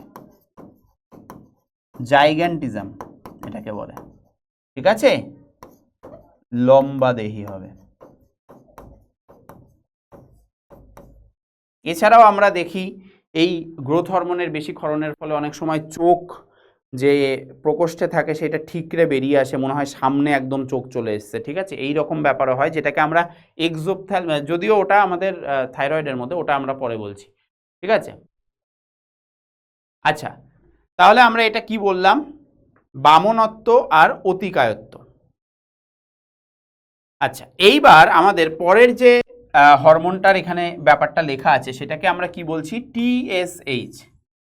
টিএসএইচ এর ফুল ফর্মটা কি? টিএসএইচ এর ফুল ফর্মটা হচ্ছে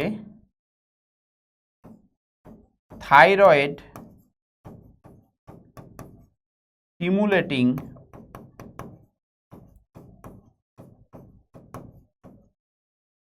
হরমোন। থাইরয়েডকে স্টিমুলেট করবে যে তুমি কোনো হরমোন ক্ষরণ করো, এবং থাইরয়েড থেকে যে হরমোন দুটো ক্ষরণ হয়, একটা হচ্ছে T3, একটা হচ্ছে T4, কিন্তু তোর বইতে T4 এর ব্যাপারটাই দেওয়া আছে, যেটাকে আমরা থাইরক্সিন বলি, যেটাকে আমরা কি বলি? Thyroxine hormone. এই দেখ লেখা আছে। তাহলে কি বলছে টিএসএইচ সম্পর্কে?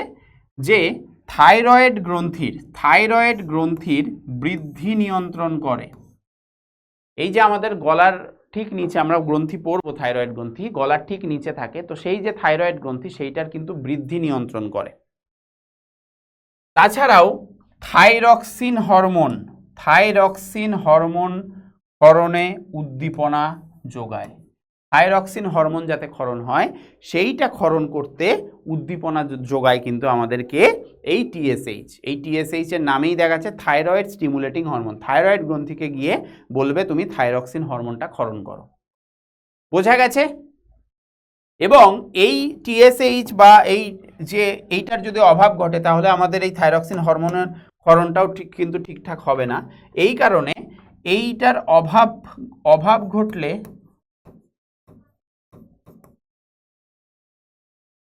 হাইপোথাইরয়েডিজম হয়। হাইপোথাইরয়েডিজম, যেটার বিভিন্ন রকম রোগ হয়, যেমন গলগণ্ড বা গয়টার থাইরয়েড গ্ল্যান্ডটা ফুলে যায়, যাই হোক। আর এইটা যদি বেশি ক্ষরণ হয়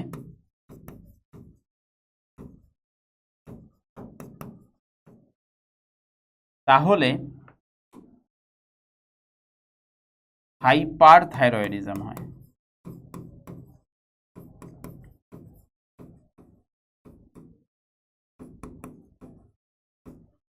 ঠিক আছে, হাইপোথাইরয়েডিজম আর হাইপার থাইরয়েডিজম, এটার ডিটেলসটা আমরা থাইরয়েডের সময় পড়ছি। তাহলে এই হচ্ছে আমাদের পিটুইটারি গ্রন্থি। এছাড়াও আরও অনেক ইনফরমেশন দেওয়া যায়, বাট আমি এত জিনিস ডিটেলসে বলছি না। নেক্সট স্লাইডে চলে যাই। বলছে থাইরয়েড গ্রন্থি। এইবারই আমাদের চলে আসছে কে? থাইরয়েড গ্রন্থি। থাইরয়েড গ্রন্থিটা আমাদের কি হয়, কোথায় অবস্থান করে, ভালো করে দেখ। এই যে দুটো গ্রন্থি দেখতে পাচ্ছি সেই দুটো হচ্ছে থাইরয়েড গ্রন্থি, মানে এই সাইডে এই পার্টটা, আবার এই দিকের এই পার্টটা। এটারও কিন্তু দুটো খণ্ডক, পিটুইটারির যেমন দুটো খণ্ডক, এটারও কিন্তু দুটো খণ্ডক, যেটাকে একটা রাইট সাইডে যেটা আছে সেটাকে রাইট লোব বলছে, ডান খণ্ডক, আর বাম সাইডে আছে যেটা সেটাকে আমরা বাম খণ্ডক বলছি। এবং এই দুটো খণ্ডককে একটা যোজক দ্বারা এটা যুক্ত থাকে। এইখানে একটা যোজক থাকে। এই যে যোজক দ্বারা এই দুটো খণ্ডক যুক্ত থাকে, এই যোজককে কি বলা হয়? ইস্থমাস। এটা যদিও বইতে নেই, এটা হচ্ছে যোজক। যোজক কি করে? যুক্ত করে। কাকে কাকে? থাইরয়েড গ্রন্থির ডান খণ্ডক আর বাম খণ্ডককে যুক্ত করে রাখে। তাহলে এইটা হচ্ছে টোটালটা হচ্ছে থাইরয়েড গ্রন্থি। এইবার থাইরয়েড গ্রন্থির যদি লোকেশন বলে, অবস্থান কোথায় আছে আমাদের গলার, তাহলে আমরা কি বলবো? যে এই যে থাইরয়েড গ্রন্থির ওপরে যে পার্টটা তোরা দেখতে পাচ্ছিস, এই পার্টটা, এই যে এই জায়গাটা, এই যে দেখতে পাচ্ছিস, ঠিক আছে, এটাকে আমরা বলি স্বরযন্ত্র। স্বরযন্ত্র মানে ষড়যন্ত্র করা ওই ষড়যন্ত্র না, যেখান থেকে আওয়াজ বেরোয়, ভোকাল কর্ড। ঠিক আছে, তো এই যে ষড়যন্ত্র, এটাকে আমরা ইংলিশে কি বলে থাকি? ইংলিশে বলে থাকি এটাকে ল্যারিংস। এটাকে আমরা বলে থাকি ল্যারিংস। ঠিক আছে, আর এর ঠিক নিচ থেকে শুরু হয়েছে, এইখান থেকে শুরু হয়েছে, এবং তারপর সেটা চলতেই আছে। ঠিক আছে, এইটাকে আমরা বলি শ্বাসনালী। শ্বাসনালী, যেটাকে ইংলিশে বলা হয় ট্রাকিয়া, এটাকে আমরা বলি শ্বাসনালী। ঠিক আছে, তাহলে ল্যারিংস ষড়যন্ত্র, এবং তার থেকে কন্টিনিউয়াস ভাবে আমাদের কে এসছে? শ্বাসনালী এসছে, এবং তারই দুই পাশে কিন্তু আমাদের এই দুটো লোব নিয়ে বা দুটো খণ্ডক নিয়ে এই থাইরয়েড গ্রন্থিটা কিন্তু থাকছে। তাহলে এটার অবস্থান আমরা কি লিখবো? লেখার সময় দেখ, এখানে আমার লেখা আছে, কি বলছে? যে গলার সামনে। এমন তো না যে গলার পেছন দিকে আছে, না, সামনের দিকেই আছে। তো গলার সামনে, এই যে স্বরযন্ত্রের নিচে। স্বরযন্ত্র কোনটা বললাম? এইটা, ল্যারিংসকেই আমরা স্বরযন্ত্র বলছি। তাহলে এখানে লিখে দে স্বরযন্ত্র মানে, পরে যাতে না ভুলে যাস, ল্যারিংস। ঠিক আছে, স্বরযন্ত্রের নিচে, এই যে স্বরযন্ত্রের নিচে। আর কি? শ্বাসনালীর দুপাশে। এইটা হচ্ছে শ্বাসনালী, তার দুপাশে আছে। তাহলে শ্বাসনালীর ইংলিশ কি বললাম? ট্রাকিয়া। ট্রাকিয়া, তার দুপাশে অবস্থিত, দুটি খণ্ডক নিয়ে অবস্থিত। নেক্সট কি বলছে? এই গ্রন্থি থেকে থাইরক্সিন হরমোন ক্ষরণ হয়। থাইরক্সিন হরমোনকে আমরা কি হরমোন বলছি? T4 বলছি। যদিও এই 4টা সাফিক্সে হবে, নিচে হবে, যেমন আমি এখানে লিখেছিলাম T4, এইরকম দেখতে হবে। তো এই থাইরক্সিন হরমোন থাইরয়েড গ্রন্থি থেকে ক্ষরিত হয়, এবং এই থাইরয়েড গ্রন্থি থেকে এই হরমোন ক্ষরণে কে উদ্দীপনা যোগায়? TSH, থাইরয়েড স্টিমুলেটিং হরমোন, যেটা আমি পিটুইটারি থেকে, অ্যান্টেরিয়র পিটুইটারি বা অগ্র পিটুইটারি থেকে ক্ষরণ হতে দেখলাম। এবার এই থাইরক্সিন হরমোনের কাজ কি কি? এইটা খুব ইম্পর্টেন্ট, এই কাজগুলো কিন্তু খুব বেশি ইম্পর্টেন্ট, এবং এর থেকে কি এর অভাব বা বেশি ক্ষরণ হলে কি রোগ হয় সেগুলো আমরা দেখব। তো দেখ, প্রথম যে কাজটা তোরা দেখতে পাচ্ছিস সেটা কি বলেছে, যে হৃদস্পন্দন হারকে কিন্তু বাড়ায়, হার্টবিট বা হৃদস্পন্দন যেটা সেটাকে কিন্তু বাড়াতে সাহায্য করে। তাহলে এটার একটা এক্সাম্পল আমরা দেখেছিলাম, মনে আছে, বা ওই গল্পের মধ্যে দেখেছিলাম যে একজন হচ্ছে রেসে ফার্স্ট হয়েছে একটা ছেলে, তো তার হৃদপিণ্ডের যে স্পন্দন সেটা প্রচুর বেড়ে গেছিল, গলা শুকিয়ে আসছিল, তো তাদের ক্ষেত্রে এই থাইরক্সিন হরমোনের জন্য কিন্তু এটা হচ্ছিল। নেক্সট হচ্ছে শরীরে শক্তি উৎপাদনকে প্রভাবিত করে, শক্তি উৎপাদনকে প্রভাবিত করে, ঠিক আছে, শরীরে শক্তি উৎপাদনকে প্রভাবিত করে। নেক্সট হচ্ছে কোষে অক্সিজেনের ব্যবহার বাড়িয়ে দেয়, কোষে কি করে, অক্সিজেন যাতে বেশি বেশি করে কোষে ইউজ হয় বা ব্যবহার হয়, যাতে আমাদের কাজগুলো ঠিকঠাকভাবে আমরা করতে পারি, সেইগুলোতে কিন্তু সাহায্য করে। এবং এই কাজগুলোর জন্য শক্তি উৎপাদন বা অক্সিজেনের ব্যবহারকে বাড়িয়ে দিয়ে যে ব্যাপারটা করে সেটাকে আমরা বলি বিএমআর, বেসাল মেটাবলিক রেট, ঠিক আছে। এবং এই যে কাজগুলো করছে, এই যে শক্তি উৎপাদন, ক্যালোরি শক্তি, তো সেই ক্যালোরি, এই জন্য এই থাইরক্সিন হরমোনকে আমরা ক্যালোরিজেনিক হরমোনও বলে থাকি।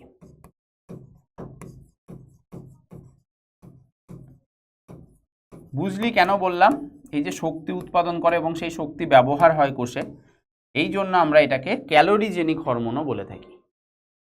লাস্ট পয়েন্ট হচ্ছে হাড় এবং পেশিকে বাড়াতে সাহায্য করে, হাড় এবং পেশিতেও বাড়াতে সাহায্য করে, যেমন গ্রোথ হরমোন আমরা দেখছিলাম পিটুইটারি থেকে নিঃসৃত হচ্ছিল, সেটাও এই কাজ করছিল, থাইরক্সিনও কিন্তু সেই কাজটা করতে সাহায্য করে। এছাড়াও আরও কাজ করে, ক্লাস 10-এ আরও অনেক কিছু আছে। তো বিপাকে সাহায্য করে, বিভিন্ন প্রকার খাবারের বিপাক ঘটায়। তাছাড়া তোর আমরা যে দেখি না যে ব্যাঙাচি অবস্থায় থাকে, ব্যাঙাচির লেজ থাকে, সেটা পরবর্তীতে কিন্তু যখন পূর্ণাঙ্গ যে ব্যাঙ হয় সেটার কিন্তু আর লেজ থাকে না। তো এই ব্যাঙাচি থেকে ব্যাঙে পরিণত হওয়া, যে প্রসেসটাকে আমরা বলি মেটামরফোসিস, ঠিক আছে, বা মরফোজেনেসিস, সেই যে প্রসেসটা, সেই প্রসেসটাতেও কিন্তু থাইরক্সিন হরমোনেরই রোল আছে বা গুরুত্বপূর্ণ। এবং তোরা আরও একটা জিনিস মাথায় রাখবি, এই থাইরক্সিন হরমোন যেটা, এটা কিন্তু আয়োডিন ধর্মী হরমোন,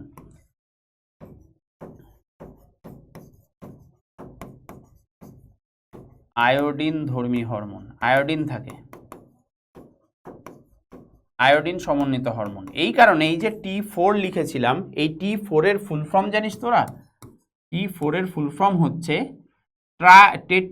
টেট্রা আয়োডোথাইরোনিন। T4, 4 মানে টেট্রা কথাটা ইউজ হয়, টেট্রা আয়োডো, দেখ এই যে আয়োডো কথাটা আছে, আয়োডো মানে কি, আয়োডো কথাটা এসছে আয়োডিন থেকে, তার মানে 4টে আয়োডিন মলিকিউল আছে, টেট্রা আয়োডোথাইরোনিন, ঠিক আছে, বোঝা গেছে? আচ্ছা, হ্যাঁ, তো এইটুকু জানলেই আমাদের থাইরক্সিন সম্বন্ধে তোদের ক্লাস 8-এ এনাফ।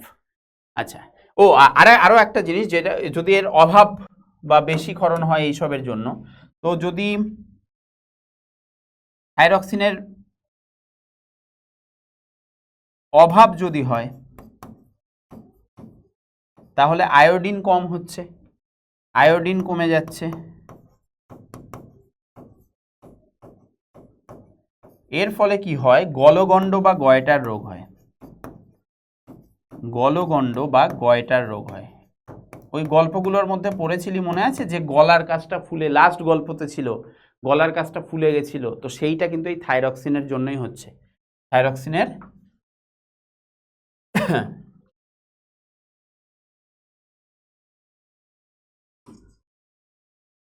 অভাব না, এটা বেশি হবে,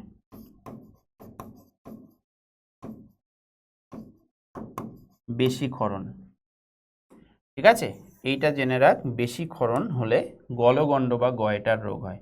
তো গলগণ্ড মানে গলা কাছে গ্রন্থি ফুলে যায়,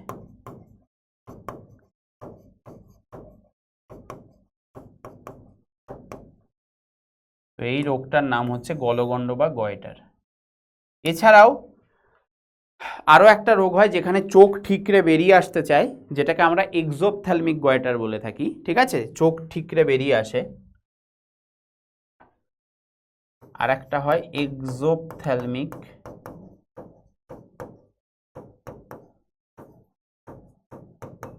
গয়েটার। এটাও একই জিনিসের জন্য হয়, এটা চোখ ঠিকরে বেরিয়ে আসে।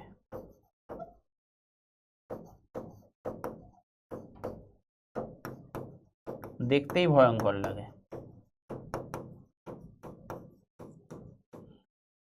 ঠিক আছে, এক্সোপথ্যালমিক গয়েটার। আমরা নেক্সটে যাই। এইবার হচ্ছে আমাদের অগ্নাশয় গ্রন্থি। অগ্নাশয় গ্রন্থি সম্পর্কে আমরা কি কি জানি একটু জেনে নিই। অগ্নাশয় গ্রন্থি দেখতে অনেকটা পাতার মতো, বুঝলি? এই যে অগ্নাশয় গ্রন্থিটা দেখতে অনেকটা কিসের মতো? পাতার মতো। দেখতে পাচ্ছিস এই যে এরকম করে করে পুরো পাতার মতো, এই যে মাঝেও আবার শিরার মতো আছে। তো এটা পুরো পাতার মতো দেখতে, পাতা সদৃশ, পাতার মতো দেখতে। এইবার এই পাতার মতো দেখতে যে গ্রন্থিটা, এটার দেখ কি বলেছে, এর অবস্থানটা কোথায়? বলছে ক্ষুদ্রান্ত। তো আমরা জানি আমাদের অন্ত্রের দুটো অংশ, একটা হচ্ছে বৃহদান্ত্র আর একটা হচ্ছে ক্ষুদ্রান্ত, স্মল ইন্টেস্টাইন, লার্জ ইন্টেস্টাইন। ক্ষুদ্রান্তের ইংলিশ হচ্ছে স্মল ইন্টেস্টাইন। তো সেইটার একটা অংশ আছে ডিওডেনাম বলে, ঠিক আছে? তো ডিওডেনামের যে ইউ আকৃতির বাঁকা যে অংশটা থাকে, ইউ আকৃতির এই যে বাঁকা অংশটা, এটা ডিওডেনাম, দেখ লেখা আছে। এই যে অংশটা আছে তার থেকে, সেই বাঁক থেকে প্লিহা পর্যন্ত স্প্লিন আছে আমাদের, ঠিক আছে? এই জায়গাটায় স্প্লিন আছে। তো সেই স্প্লিন বা প্লিহা পর্যন্ত এই জায়গাটা, এটা কিন্তু বিস্তৃত থাকে এবং এটা পাতা সদৃশ একটা অংশ। মিশ্র গ্রন্থি বলেছিলাম অগ্নাশয়কে আমরা কি গ্রন্থি বলি? মিশ্র গ্রন্থি বলি, যা থেকে ক্ষরিত হয় ইনসুলিন এবং গ্লুকাগন হরমোন। ইনসুলিন যে হরমোনটা, এটা আলফা কোষ থেকে ক্ষরিত হয়। অগ্নাশয়ের এক ধরনের কোষ আছে আলফা কোষ, যেখান থেকে গ্লুকাগন ক্ষরণ হয়।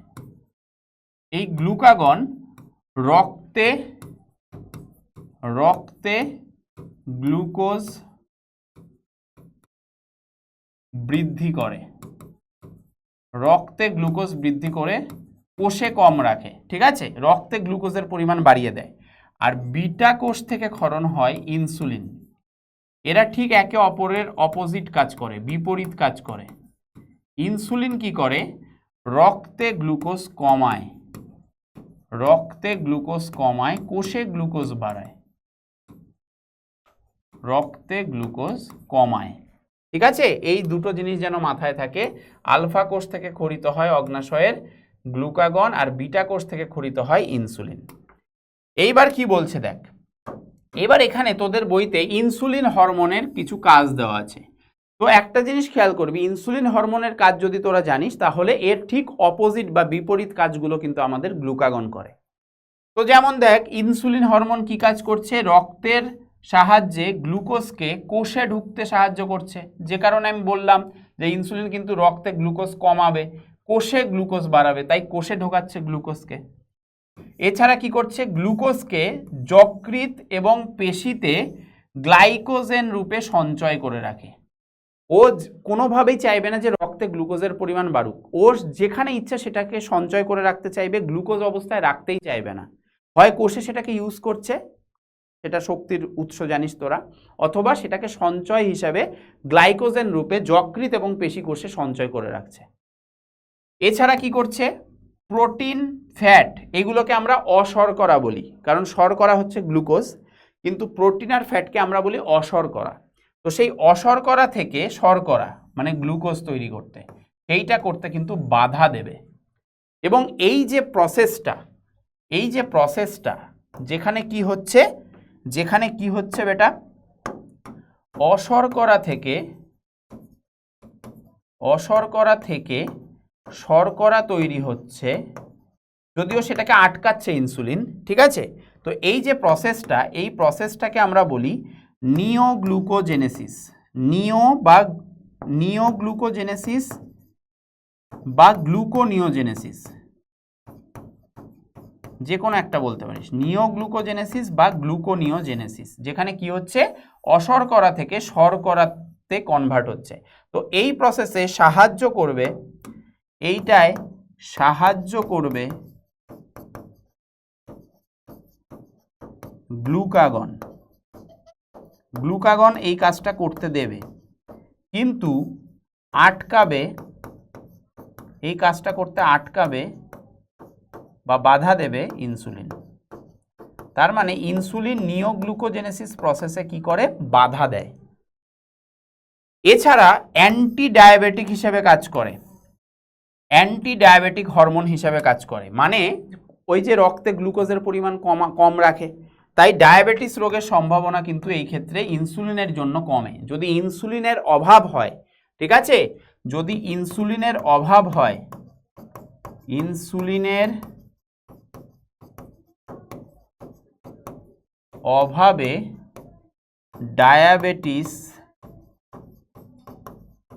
মেলিটাস বা মধুমেহ রোগ হয়। মধুমেহ রোগ যেখানে রক্তে গ্লুকোজের পরিমাণ বেড়ে যায়, অনেক সময় মূত্রেও গ্লুকোজ চলে আসে, ঠিক আছে, সেই ব্যাপারটা কিন্তু করতে সাহায্য। এছাড়াও anti diabetic hormone, anti ketogenic hormone ketone body তৈরিতে বাধা দেবে, এবং যে কাজ করবে এর জাস্ট উল্টো কাজ করবে গ্লুকাগন। আর একটা জিনিস যেটা আমি পিটুইটারির সময় বলছিলাম, যে যদি এই অ্যান্টিডাইউরেটিক হরমোনের অভাব হয়, এর অভাবে ডায়াবেটিস ইনসিপিডাস রোগ হয় বা বহুমূত্র, প্রচুর মূত্রত্যাগ হয়, ঘন ঘন মূত্রত্যাগ হয়, ঠিক আছে, এর যদি অভাব ঘটে। ক্লিয়ার বেটা? তাহলে আমরা অগ্নাশয় অবধি পড়ে ফেললাম। অ্যাড্রেনাল গ্রন্থি, এইবার আমরা দেখব অ্যাড্রেনাল গ্রন্থির কাজ কি। অ্যাড্রেনাল গ্রন্থিকে আমরা আরো একটা কথায় কি বলেছিলাম, সুপ্রারেনাল গ্রন্থি বলেছিলাম, তাই না? কেন বলেছিলাম? কারণ আমরা বলেছিলাম যে সুপ্রা কথাটার মানে হচ্ছে ওপরে, আর রেনাল কথার অর্থ হচ্ছে কিডনি বা বৃক্ক। তো এই যে স্ট্রাকচারটা দেখছিস, এই স্ট্রাকচারটা কিসের স্ট্রাকচার? এটা হচ্ছে কিডনির স্ট্রাকচার, এটা হচ্ছে কিডনির স্ট্রাকচার। তো এই কিডনিরই ঠিক মাথার ওপরে টুপির মতো বসে আছে, দেখ, এটাকে অ্যাড্রেনাল মহাশয়। তো এই যে গ্রন্থিটা, এটাকেই আমরা কি বলছি, অ্যাড্রেনাল গ্রন্থি বলছি, যেটা কি হচ্ছে কিডনির ঠিক ওপরে বসে আছে। এই কারণে এটাকে আমরা কি গ্রন্থি বলছি, সুপ্রারেনাল গ্রন্থি। এবং এই অ্যাড্রেনাল গ্ল্যান্ডের দুটো অংশ আছে, একটা মেডুলা আর একটা হচ্ছে কর্টেক্স। কর্টেক্স অঞ্চলটা হচ্ছে বাইরের দিকের যে আবরণ, এই অঞ্চলটা, আর ভেতরের দিকের অংশটাকে আমরা কি বলি, মেডুলা অংশ বলি। আচ্ছা, এইবার আমাদের এখানে যে জিনিসটা জানতে হবে, যে প্রতিটি কিডনি বা বৃক্ক এর অবস্থানটা দেখ বলেছে, যেটা আমি বলছিলাম, এই কিডনি বা বৃক্কের ওপর ত্রিভুজের মতো, দেখ ট্রায়াঙ্গেলের মতো দেখতে, একটা ট্রায়াঙ্গেলের মতো দেখতে, ত্রিভুজের মতো বা অনেকে টুপির মতো বলে,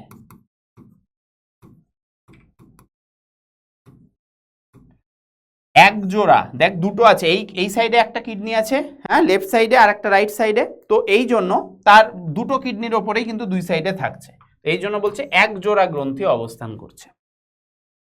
এই গ্রন্থি থেকে যে হরমোনগুলো নিঃসরণ হয় সেটাকে আমরা কি হরমোন বলি বেটা, আপৎকালীন হরমোন বা জরুরিকালীন হরমোন বা সংকটকালীন হরমোন।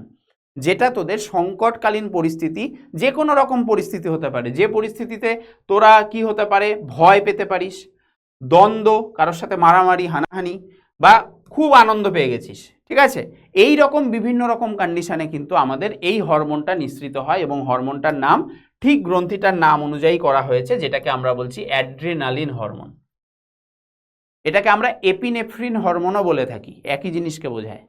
তো অ্যাড্রেনালিন হরমোন কি করে, দেহের নানান জরুরি অবস্থায় যে সময় দরকার, ঠিক আছে, ধর একটা স্যার খুব মারে, তোদের বলেছে যে পরের দিন যদি একটা অঙ্ক ভুল হয় একদম চামড়া ফাটিয়ে দেবো, ঠিক আছে, এরকম বলেছে, তোরা ভয়ে ভয়ে এসছিস, এদিকে বাড়িতেও বলতে পারছিস না যে স্কুলে যাব না, কারণ ওইদিকে বাবাও একই জিনিস করবে, তো চলে এসছিস, এদিকে সেই সময় ভয় কাজ করছে, বা এক্সামের আগে আমাদের যে ফিয়ারটা কাজ করে, ভয় কাজ করে যে কি হবে, খারাপ হবে না ভালো হবে, তো সেই সময় কোশ্চেন পাওয়া অবধি আমাদের কিন্তু অ্যাড্রেনালিন হরমোন ক্ষরণ হতে থাকে, এবং যার জন্য আমার এখনও হচ্ছে বলতে গিয়ে, সেটা হচ্ছে এই ত্বকের লোম খাড়া হয়ে যায়, যেটা বেড়াল বা বেড়ালদের ক্ষেত্রে বিশেষ করে দেখবি যে তারা যখন মারামারি করে এক বিড়াল আরেক বিড়ালের সাথে, তখন দেখবি তাদের লোমগুলো লেজ মোটা হয়ে যায়, খাড়া হয়ে যায়, ঠিক আছে? সেগুলো হচ্ছে এই হরমোনের জন্য হয়, অ্যাড্রেনালিন হরমোন। তাহলে এই যে আমাদের ত্বকের লোম খাড়া হচ্ছে, ত্বকের লোমকে খাড়া করছে, এইখানে একটা পেশির সাহায্যে খাড়া করে, ঠিক আছে? সেই পেশিটার নাম তোরা ক্লাস 10-এ জানবি বিশেষ করে, তাও আমি লিখে দিচ্ছি, অ্যারেক্টোরেস, অ্যারেক্টোরেস পিলাই পেশির সংকোচন। এইটা ঘটাতে সাহায্য করে আমাদের অ্যাড্রেনালিন বা এপিনেফ্রিন।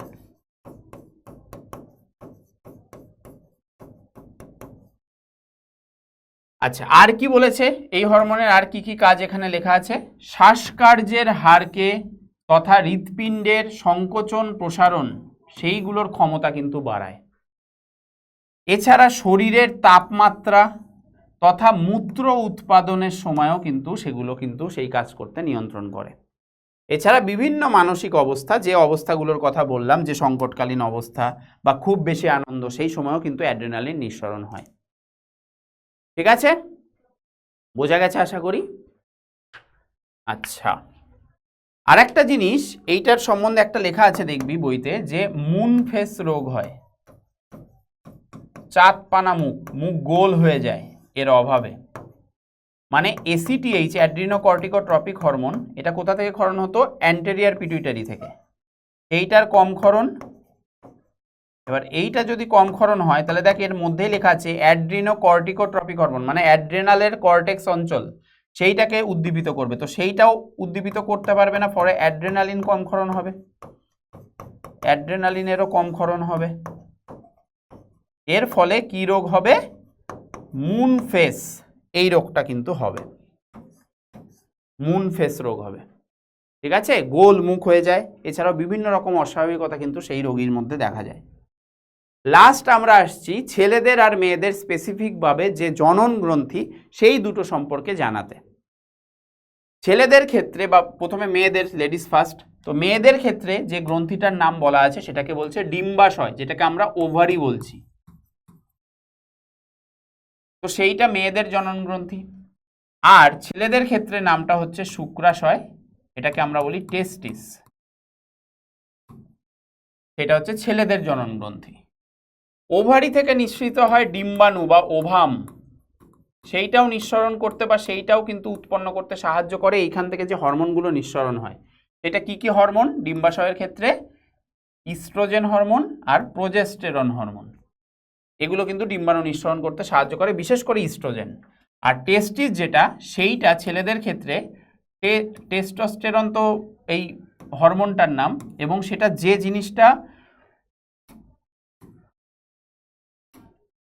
জিনিসটা নিঃসরণ করতে সাহায্য করবে সেটা হচ্ছে স্পার্ম। ঠিক আছে, বা যেটাকে আমরা কি বলি, বাংলাতেই লিখি শুক্রাণু। যেহেতু এইটার নাম হচ্ছে শুক্রাশয়, তাই এখান থেকে বেরোয় শুক্রাণু। ঠিক আছে, বা স্পার্ম। এবং এটা নিঃসরণ করতে বা এটা তৈরি করতেও সাহায্য করে হচ্ছে টেস্টোস্টেরন হরমোন। তাহলে ছেলেদের ক্ষেত্রে কি হরমোন নিঃসরণ হয়? শুক্রাশয় থেকে টেস্টোস্টেরন হরমোন। আর মেয়েদের ক্ষেত্রে ডিম্বাশয় থেকে দুটো হরমোন নিঃসরণ হয়। তাছাড়া আরও হরমোন নিঃসরণ হয়, যেমন রিল্যাক্সিন, যাই হোক। তো ইস্ট্রোজেন আর প্রোজেস্টেরন, এই দুটো হচ্ছে মূল, যেগুলো ডিম্বাশয় থেকে প্রচুর পরিমাণে রিলিজ হয়। তাই বলে এই না যে শুক্রাশয় থেকে ইস্ট্রোজেন রিলিজ হয় না, কম বেশি কিন্তু ইস্ট্রোজেন শুক্রাশয় থেকেও রিলিজ হয়। আর টেস্টোস্টেরনও ডিম্বাশয় থেকেও অল্প পরিমাণ রিলিজ হতেই পারে, বাট সেগুলো প্রধান না তাদের ক্ষেত্রে। প্রধান যেগুলো, সেগুলো কিন্তু এখানে লেখা আছে কার ক্ষেত্রে কোনটা প্রধান। এইবার হচ্ছে টেস্টোস্টেরন হরমোনের কি কাজ। একটা কাজ তো আমি বলেই দিয়েছি। এছাড়া বয়সন্ধিকালে, যেটা তোদের বয়স, ঠিক আছে, 10 থেকে 19 বছর, তাদের গোঁফ, দাড়ি, এই সকল বের করতে সাহায্য করে, যেটা আমরা ওখানে পড়েছিলাম যে গোঁফের বা দাড়ির একটা রেখা এসছে একটা বাচ্চার, তাই না? এছাড়া এই যে গলার স্বর ভারী হওয়া, দেখেছিস, এটাও, এটার অ্যান্সারও পেয়ে গেলি, এটা টেস্টোস্টেরন হরমোনের জন্য হয়। এছাড়া পেশিবহুল চেহারা, যেটা ছেলেদের মাসকিউলার বডি হয়, ঠিক আছে, তো সেইটা। তাছাড়া ইস্ট্রোজেনের এখানে কাজ দেওয়া আছে, প্রোজেস্টেরনের কাজ দেওয়া নেই। ইস্ট্রোজেনের মেইন কাজ হচ্ছে ওই টেস্টোস্টেরনের মতোই ফিমেলদের যে বিভিন্ন প্রকার বৈশিষ্ট্য সেগুলো নিয়ন্ত্রণ করা, যেমন ত্বকের নিচে ফ্যাট জাতীয় পদার্থের সঞ্চয়। এই কারণে ফিমেলদের যে ত্বক সেটা খুব মসৃণ হয়। তোরা যদি গ্রন্থিটা দেখতে চাস একবার দেখে নে। ছেলেদের ক্ষেত্রে এই যে দুটো দেখতে পাচ্ছিস, এবং এটা কিন্তু দেহের বাইরে থাকে, জন্মের পরে দেহের বাইরে চলে আসে, জন্ম হওয়ার আগে অবধি দেহের ভেতরেই থাকে, উদর গহ্বরে তলপেটের ভেতরে। তো এই দুটো হচ্ছে আমাদের টেস্টিস, ঠিক আছে, যেটা ছেলেদের বাইরে থাকে একটা থলির মধ্যে, যেটাকে স্ক্রোটাম বলা হয়। আর ফিমেলদের, মেয়েদের ক্ষেত্রে এটা কিন্তু ভেতরে থাকে, ডিম্বাশয় কোথায় থাকে, এই জরায়ু তার দুপাশে থাকে, ঠিক আছে, এবং পেটের ভেতরে থাকে। তাহলে এটা আমি বললাম যে সঞ্চয়, ফ্যাট জাতীয় পদার্থের সঞ্চয় করে কি করে, ত্বক কোমল করে। এর ফলে কি হয়, ত্বক কোমল হয় এদের। আমাদের যেমন খুব মাস্কিউলার বডি, বাট ওদের ত্বক কিন্তু খুব কোমল হয় মেয়েদের। এছাড়া হাড় এবং পেশির বৃদ্ধি ঘটায় ফিমেলদের ক্ষেত্রেও। তাছাড়া তাদের গলার ভয়েস কোমল করে, তাই না? তারপর গোপদাড়ি তাদের কিন্তু বেরোয় না এই কারণে। রজচক্র নিয়ন্ত্রণ করে। রজচক্র মানে হচ্ছে পিরিয়ডস। ফিমেলদের পিরিয়ডস হয়, মাসিক চক্র, 1 মাস পর পর ডিম্বাণু রক্ত সহ বেরিয়ে আসে বাইরে, তো সেই ব্যাপারটাও নিয়ন্ত্রণ করে। আর প্রোজেস্টেরনের যদি কাজ বলিস, প্রোজেস্টেরনের আমি একটা কাজ লিখছি, এইটা জেনারেলি প্রেগনেন্সির সময়, ঠিক আছে, প্রেগনেন্সি নিয়ন্ত্রণ করে, ঠিক আছে। এবং এই প্রেগনেন্সি নিয়ন্ত্রণের সময় কি হয়, প্রেগনেন্সি নিয়ন্ত্রণের সময় রজচক্র বা পিরিয়ডস বন্ধ রাখে, ঠিক আছে, বা ডিম্বাণু নিঃসরণ বা ডিম্বাণু তৈরি সেগুলো বন্ধ রাখে। এছাড়া প্লাসেন্টা তৈরি করে, যে প্লাসেন্টার সাথে একটা নালীর মাধ্যমে, আম্বিলিকাল কর্ডের মাধ্যমে ছেলের যে মানে বাচ্চার যে নাভি সেটা কিন্তু যুক্ত থাকে বা বাচ্চাটা যুক্ত থাকে। তো সেইগুলো কিন্তু নিয়ন্ত্রণ করছে, এবং আমাদের জনন যে সকল বৈশিষ্ট্য, ঠিক আছে, ছেলে আর মেয়েদের আলাদা আলাদা, সেইগুলো কিন্তু নিয়ন্ত্রণ করে এগুলো আলাদা আলাদা হরমোন, আলাদা আলাদা দেহে।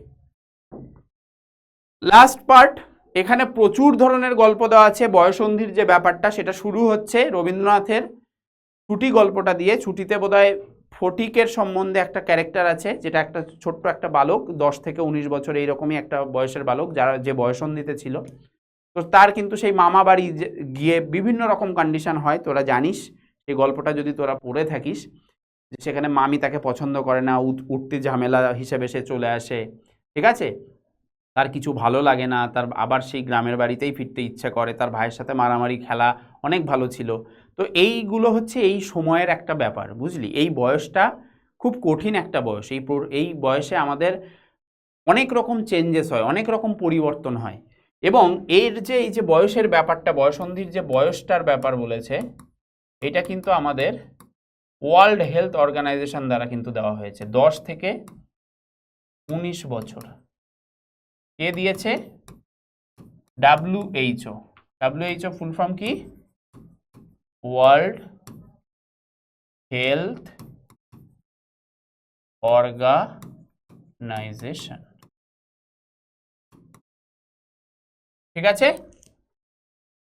আচ্ছা, এখানে যাওয়ার আগে আরেকটা জিনিস বলে দিই, এই যে শুক্রাশয় থেকে শুক্রাণু আর ডিম্বাশয় থেকে ডিম্বাণু, এই ডিম্বাণু আর শুক্রাণুর যে একসাথে হওয়া বা একসাথে আসা, সেটাকে আমরা বলি ফার্টিলাইজেশন বা নিষেক। এবং তার পরবর্তী স্টেপগুলো, বিভিন্ন স্টেপের মাধ্যমে কিন্তু বাচ্চা তৈরি হয়। এইটুকু আইডিয়া নিয়ে রাখ, পরবর্তী ক্লাসগুলোতে আরো ভালো করে বুঝবি। তাহলে এইটার বয়সটা যেন মাথায় থাকে, ওয়ার্ল্ড হেলথ অর্গানাইজেশন, এটার ফুল ফর্মটা যেন মাথায় থাকে। এবং এই সময় আমাদের শরীরের বিভিন্ন রকম পরিবর্তন হয়, দ্রুত প্রচুর ধরনের পরিবর্তন হতে থাকে শরীরের।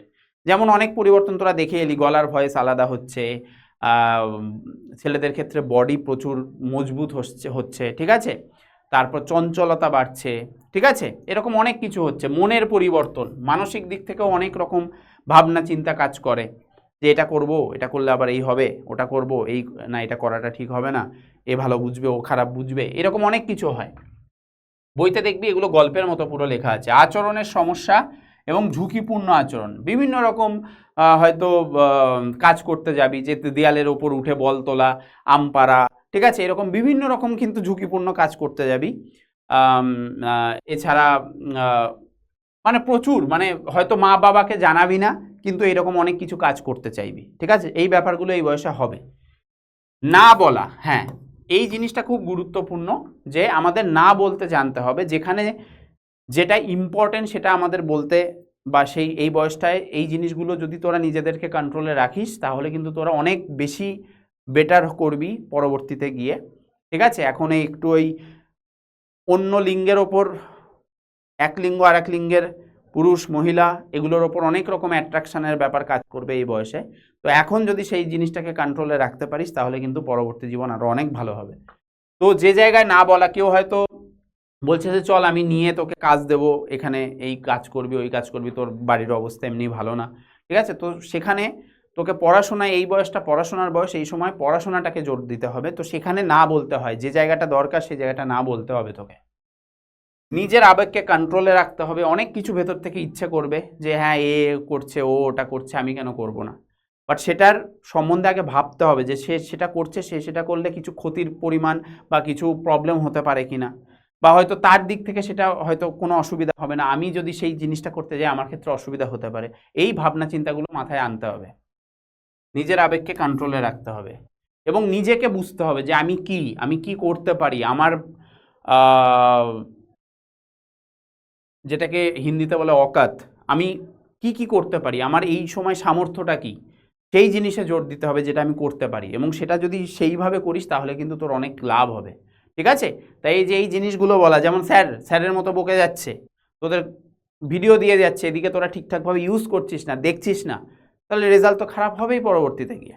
তাই এগুলোকে ভালো করে দেখতে হবে, স্যার যেভাবে বলছে এরপর ওয়ার্কশিট দেওয়া হবে, এটা ভালো করে দেখে এই নোটসগুলো ভালো করে সেভ করে বা লিখে বারবার রিভিশন দিতে হবে, এবং তার সাথে সাথে ওয়ার্কশিট যাচ্ছে সেগুলো প্র্যাকটিস করতে হবে, ঠিক আছে? লাস্টে যদি ম্যারাথন যায় ম্যারাথনগুলো অ্যাপ্লাই করতে হবে, দেখতে হবে সেগুলো, ঠিক আছে? লাস্ট হচ্ছে জীবন কুশলতার শিক্ষা আমাদের নিতে হবে এই বয়সে। নিজের সম্পর্কে আত্মসচেতন হতে হবে, বিশ্লেষণধর্মী, কোন কাজটা করলে কিভাবে করলে সুবিধা হয়, এইটা এইভাবে করলে আমার অনেক তাড়াতাড়ি হবে, এই জিনিসটা ভালো ওই জিনিসটা খারাপ, এটা আমাদের বুঝতে হবে।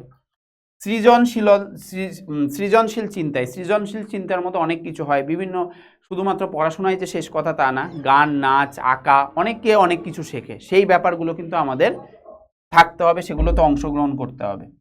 সমানুভূতি, কারোর হয়তো বন্ধুর অবস্থা দেখে আমার ভেতর থেকে কাঁদছে যে হ্যাঁ আমি একে হেল্প করি, বা তার দুঃখ আমার দুঃখ, এই ব্যাপারটা যাতে ভেতরে কাজ করে সেই জিনিসগুলো আনতে হবে।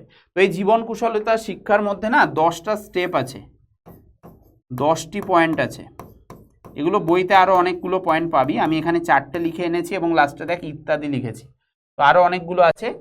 এগুলো থেকে কোশ্চেন রিলেটিভলি কম আসে, আমাদের অন্তঃক্ষরা গ্রন্থির ওই যে ব্যাপার স্যাপার ওগুলো থেকে কিন্তু কোশ্চেন বেশি আসে। তাই ওইগুলো খুব ভালো করে, কোন গ্রন্থি থেকে কি হরমোন ক্ষরণ হচ্ছে, কেন হচ্ছে, এর অভাবে হলে কি হবে, এর বেশি ক্ষরণ হলে কি হবে, এই সব জিনিসগুলো কিন্তু আমাদের ভালো করে নিতে হবে। তো এই হচ্ছে আজকে তোদের ক্লাস, তোদের কিছু হোমওয়ার্ক দিয়ে দিচ্ছি, এগুলো ভালো করে করবি। ফার্স্ট কোশ্চেন হচ্ছে ডায়াবেটিস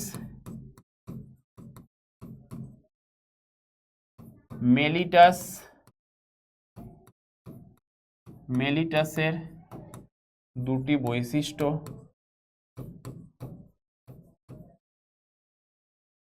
লেখো, বলে দিয়েছি অলরেডি, ঠিক আছে? সেকেন্ড কোশ্চেন হচ্ছে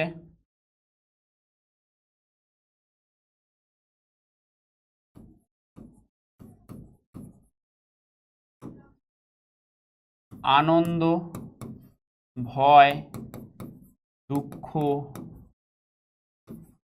নিবারণ করতে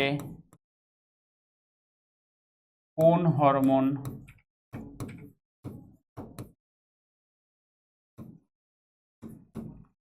কোন গ্রন্থির থেকে নির্গত হয়। থার্ড, নালীবিহীন ও নালীযুক্ত গ্রন্থির পার্থক্য লেখো।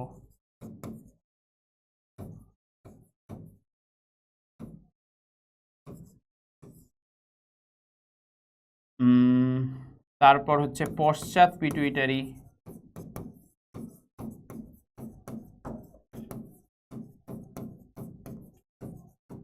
থেকে নিঃসৃত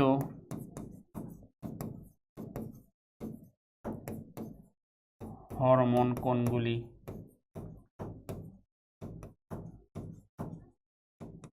লাস্ট কোশ্চেন,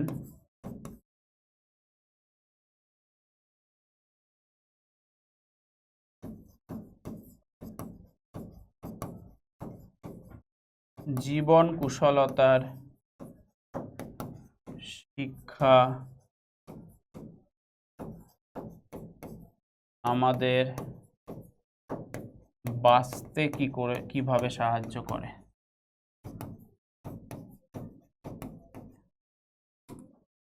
এই যে বয়ঃসন্ধিকাল, এটাকে কিন্তু আমরা কৈশোরও বলি, ঠিক আছে? এটা কিন্তু মাথায় রাখবি। এই যে বয়ঃসন্ধির ব্যাপারটা লিখেছি না, এটাকে আমরা কৈশোর বলে থাকি বা অ্যাডোলেসেন্স পিরিয়ড, ঠিক আছে? চলো আজকের মতো এইটুকুই। Thank you, tata. ভালো করে দেখে নিস, আর ওয়ার্কশিটটা কিন্তু সবাই সলভ করে নিস। আশা করি এই চ্যাপ্টারটা সবার দারুণভাবে হয়ে যাবে এই একটা ভিডিও দেখলে। Thank you, tata, good night.